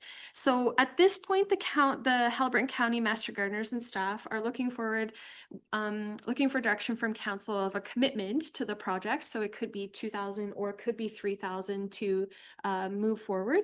And the Haliburton Master Gardeners would help us with that grant submission. So, if the Green Barrier Society donated 1,000, then our commitment would be 2,000. Otherwise, We could commit the 3. yeah, I'm just kind of wondering about overall. That I think this is. I mean, it's our property, our cemetery, and I'm wondering whether it shouldn't be our responsibility as opposed to continuing to look to the Green Burial Society for contributions, but I would look to, and it is a generous offer on their behalf. Look to members of council for thoughts on that. The other question I might add is there had been some discussion in the past about utilizing reserves from the Environment and Stewardship Committee and to see if there was still support for some of the funds coming from that. Deputy Mayor Dayu? Yeah, and if I might clarify, do you mean the environmental reserve? I don't believe you've got a reserve for the committee, but it would be the environmental initiatives reserve. I think you do have a reserve for the committee, don't you? Each, I think it's, Go ahead.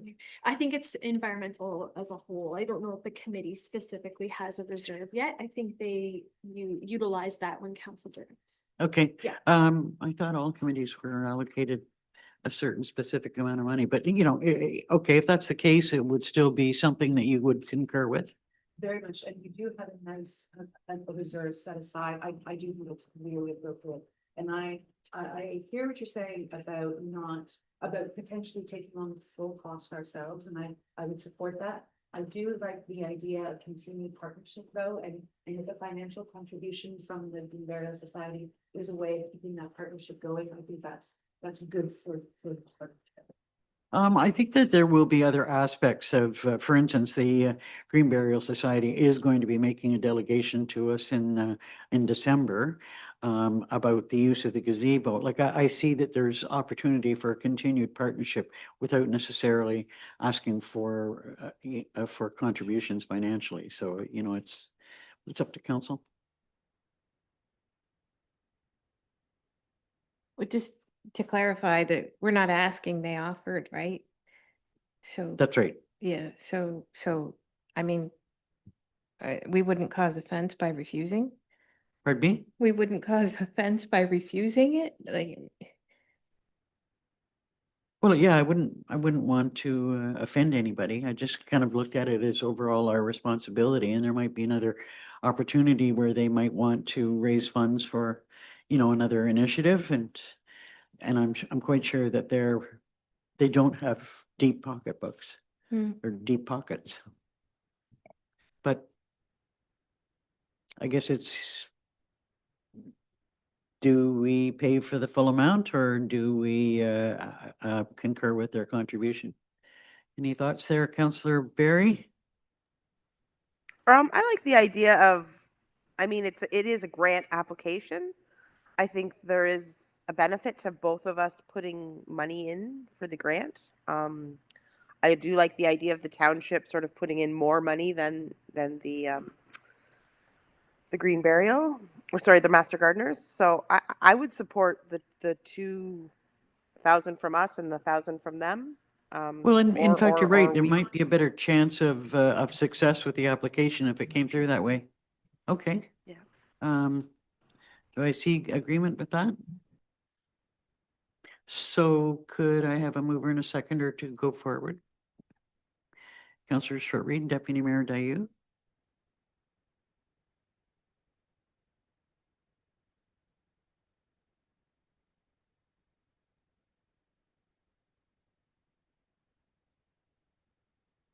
Moved by Councillor Short-Reed, seconded by Deputy Mayor Dayu.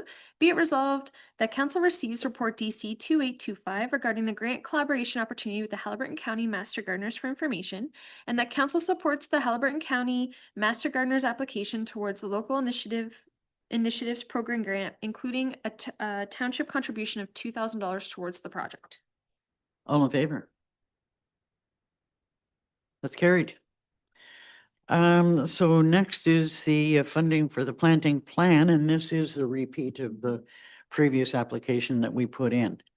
They'd like to take another crack at seeing if we can be successful in that regard. Thank you, Mayor. Yep, thank you, Mayor and Council. Yes, the report before Council today is in speaking with the Haliburton County Master Gardeners. They thought it would be another great opportunity to try again. Staff did request feedback for the last year's grant, but did not receive any formal feedback on the grant. However, encouraged us to apply again. So master gardeners are supportive of that again. So they'll assist us with the application like we did collaboratively last year. And then further in this report, if we are unsuccessful, just seeking council's direction to plan in the 2026 budget deliberations to potentially come from environmental reserves, but the full funding for the project so we can carry it out regardless next year. Any questions or concerns? Councillor Barry? Yeah, I'm in support of this. I just wanted to know, is that 10,000 that would be spent if we're unsuccessful over one calendar year, over one budget year, or would that be spread out over two? Go ahead. I think we would plan to have the project, the planting done all in 2026. So if it's funded from, if council's supportive of it funding from reserves, I don't know if we would need to carry it over the 2 years. The master gardeners are pretty, they think we can have it done in a planting season. But I haven't discussed that timeline with them at this point. Okay, thank you. Any other questions or comments? So could I have a motion to receive the report and approve moving forward? Councillors Richards and Barry.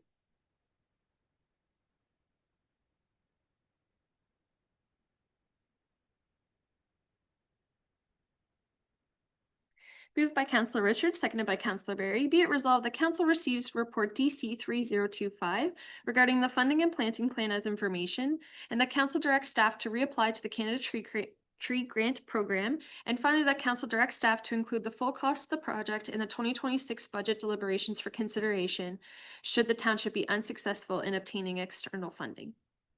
All in favor? That's carried. So would these be something that you would include under administration for projects and priorities? Through you, to answer the question, Mayor, it would probably go to the Public Works Department. The cemetery budget Okay. falls to under the Public Works Okay. manager. I'm sure you'll help them with that. With our systems, for sure.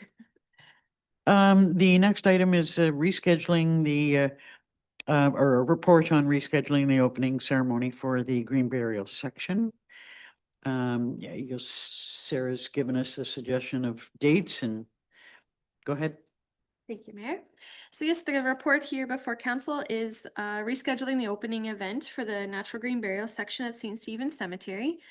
So everything is, I've kind of itemized the things that we had planned for the opening for this fall that we're now rescheduling, and respectfully recommend May 31st, which is a Sunday, and it's the Sunday following the long weekend at 1 p.m. And of course, if council wishes to provide an alternative date, we're happy to accommodate, but all the same details. Thanks for putting this together. I just wanted council to know that I have spoken with Mr. Moore from the Green Burial Society, and he's fully supportive and understanding of the rescheduling, that it would be next spring as the most appropriate time for this. Any questions or comments? Could I have a mover and a seconder then to receive the report and proceed accordingly? Councillors Barry and Richards.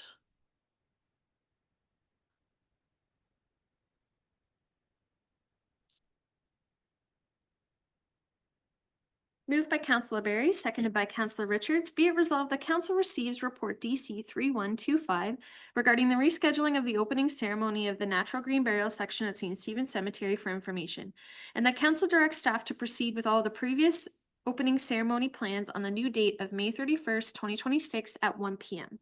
All in favor? That's carried.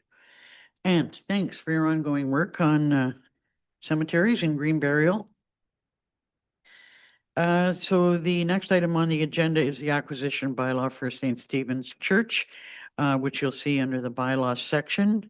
And, you know, I think all the final details have been gone through and formalized, so we're ready to acquire the church, which I'm sure will foster lots of discussion in the future about what our plans for the church might be.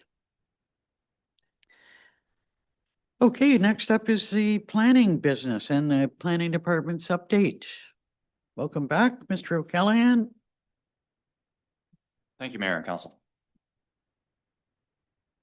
Yes, so the first report I have here is just the monthly update for the planning department. Nothing specific to highlight, but I'm happy to answer any questions should council have any. Any questions? Hearing none, could I have a mover and a seconder to receive the planning department's update? Councilors Short-Reed and Barry.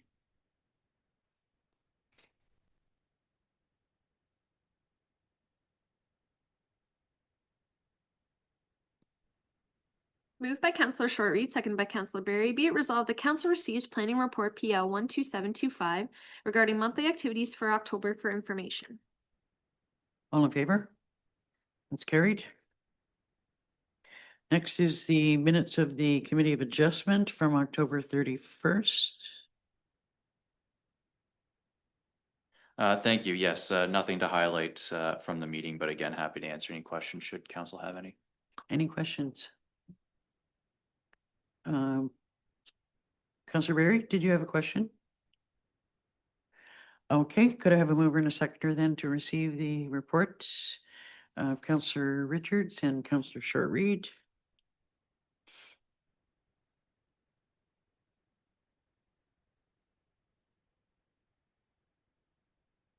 Moved by Councillor Richards, seconded by Councillor Short-Reed. Be it resolved that council receives the October 31st, 2025 Committee of Adjustment meeting minutes for information. All in favor? That's carried. Okay, next is thank you, sir. Thank you. Much appreciated. External board meetings, any updates on the Dorset Partnership or the Health Hub? Not right now, no. Okay. Anything on Upper Trent Water Management or Muskoka Watershed? Nothing for the Upper Trent Management, Muskoka Watershed. Meeting was yesterday. There was a presentation on cyanobacteria. And otherwise, they're just trying to, look for ways for more fundraising and increase in volunteer membership. Thank you. Anything on the Halls Hawk Property Owners Association partnership with FOCA? It's nothing new on that right now. Okay. The OPP Detachment Board is going to be meeting next Wednesday. And the only thing I would say at this point in time is there has been an emphasis placed on improved communications with the OPP, and I think there have been certain steps taken to see that happen.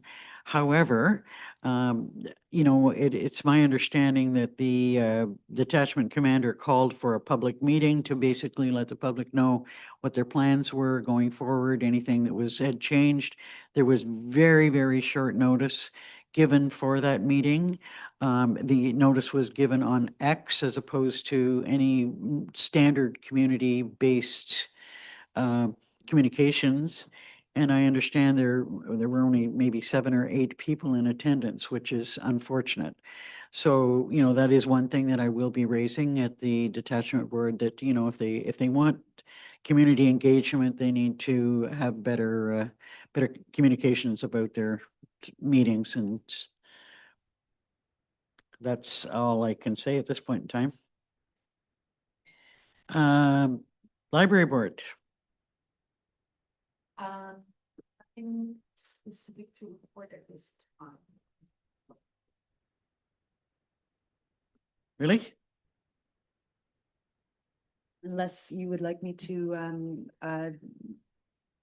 indicate to council that there has been a resignation of the chair, and we are going to be, we're going to be electing a new chair of the board very soon. Okay, thanks. Anything on community safety and well-being?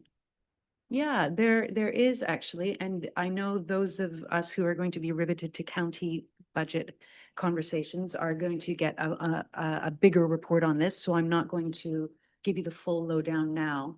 But at the last meeting of the committee, and I'm just pulling up the report now, CAO Dyke suggested that he has been, along with staff, considering the establishment to propose to County Council of a percentage on the levy of 0.5% for community, integrated community health and well-being. So right now, we've got a really siloed approach to community health and well-being, including primary healthcare, long-term care, community wellness supports, housing, healthcare professional recruitment and retention, paramedic services, and community paramedicine. And each of these things are, we get specific requests for support and funding.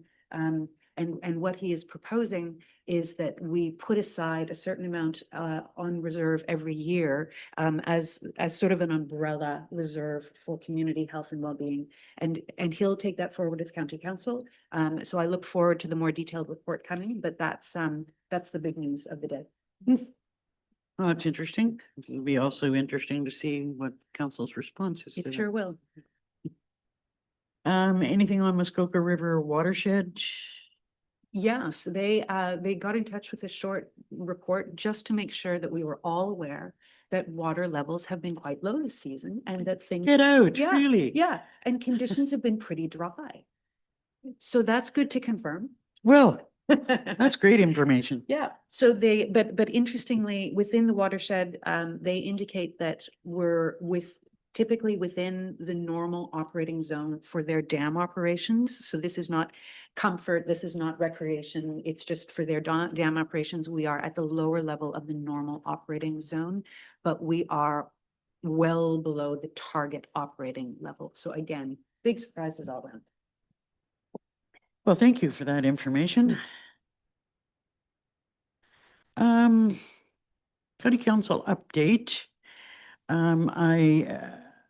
I guess for me, the big thing is that at our next meeting next week, we will be getting the budget for our first round of budget discussions, which will be very interesting.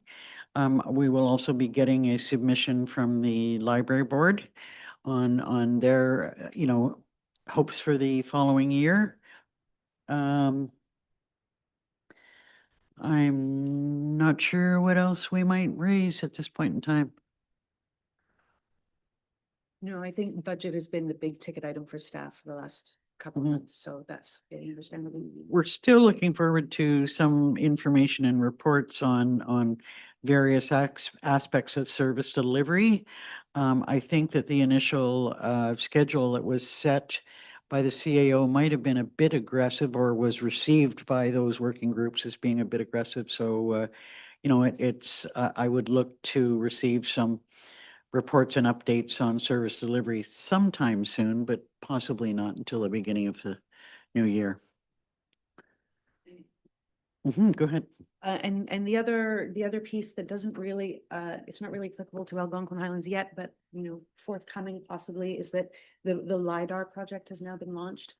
So all of the floodplain mapping, particularly for the Minden Hills area where they do get a lot of floods, is now in effect and is being used as a planning tool because it's far more specific to what's going to happen in those areas than any sort of mapping that we've had before. And while that's good, it also creates a few little complications about what happens when you've got that level of detail in one jurisdiction you don't in another. Questions about insurance. There's a tricky honeymoon period that will have to be worked out as we go along, and there's no way around it. But I don't believe that is applicable yet to Algonquin Highlands. But will be, and I couldn't get any response on, when Algonquin Highlands the work might be done in Algonquin Highlands. The thing of concern is, as Deputy Mayor Dayu has mentioned, is insurance. Whether people would, be faced with maybe not being able to get insurance or, horrendously increased rates for insurance. And whether in fact someone who's bought and owned and paid taxes on a lot of record will be allowed to develop on that lot because of the new floodplain mapping and designations that have been put in place. So it'll be interesting to see, as I think the resolution that we saw was not just planning, but land development was also referred to. So More to come on that. There has also been, with respect to that, some concerns raised by the Coalition for Equitable Water Flow, who are trying to do a Q&A with respect to that, and are very concerned about things like insurance and the ability to develop lots, and there's been some challenges with respect to establishing a Q&A that's clear and raises, those issues for the public to see. So more work to be done on that. Okay, so nothing under general business. Are there any notices of motion? Hearing none, were there any items of correspondence that council wishes to discuss? Hearing none, could I have a mover and a seconder to accept the correspondence summary? Councilors Shortreed and Barry.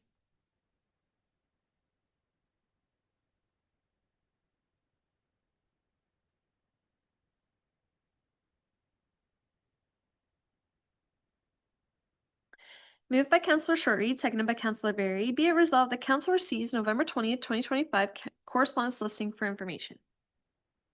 All in favor? That's carried. And next is a bylaws. So if I could have a mover and a seconder to approve the bylaws as presented, I'm sure will be a mouthful of a motion. Just a little one. Mover and a seconder, Deputy Mayor Dayu, Councillor Shortreed.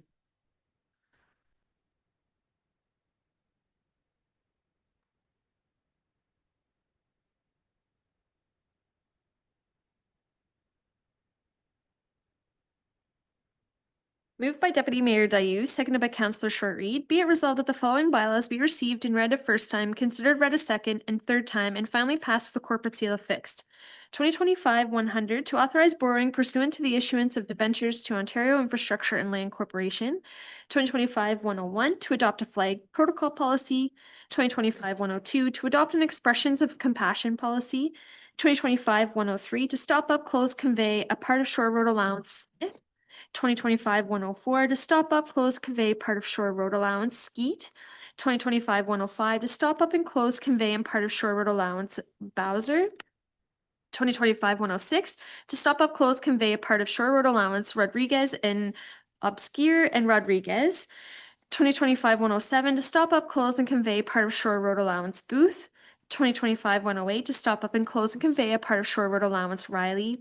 2025-109 to authorize an agreement with Votes Canada Ltd. 2025-110 to authorize the acquisition of St. Stephen's Church. All in favor? That's carried. A mover and a seconder for the confirmatory bylaw. Councillors Richards, Deputy Mayor Dayu.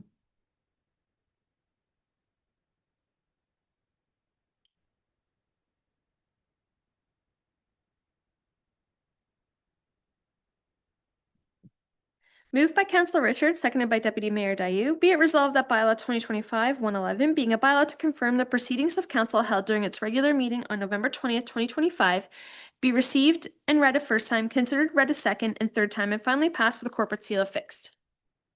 All in favor? That's carried.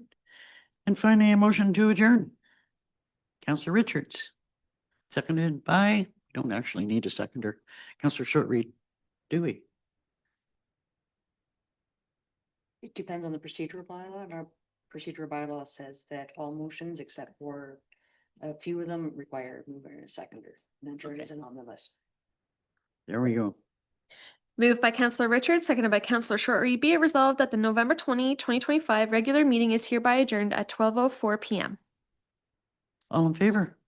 That's carried. Thanks, everyone.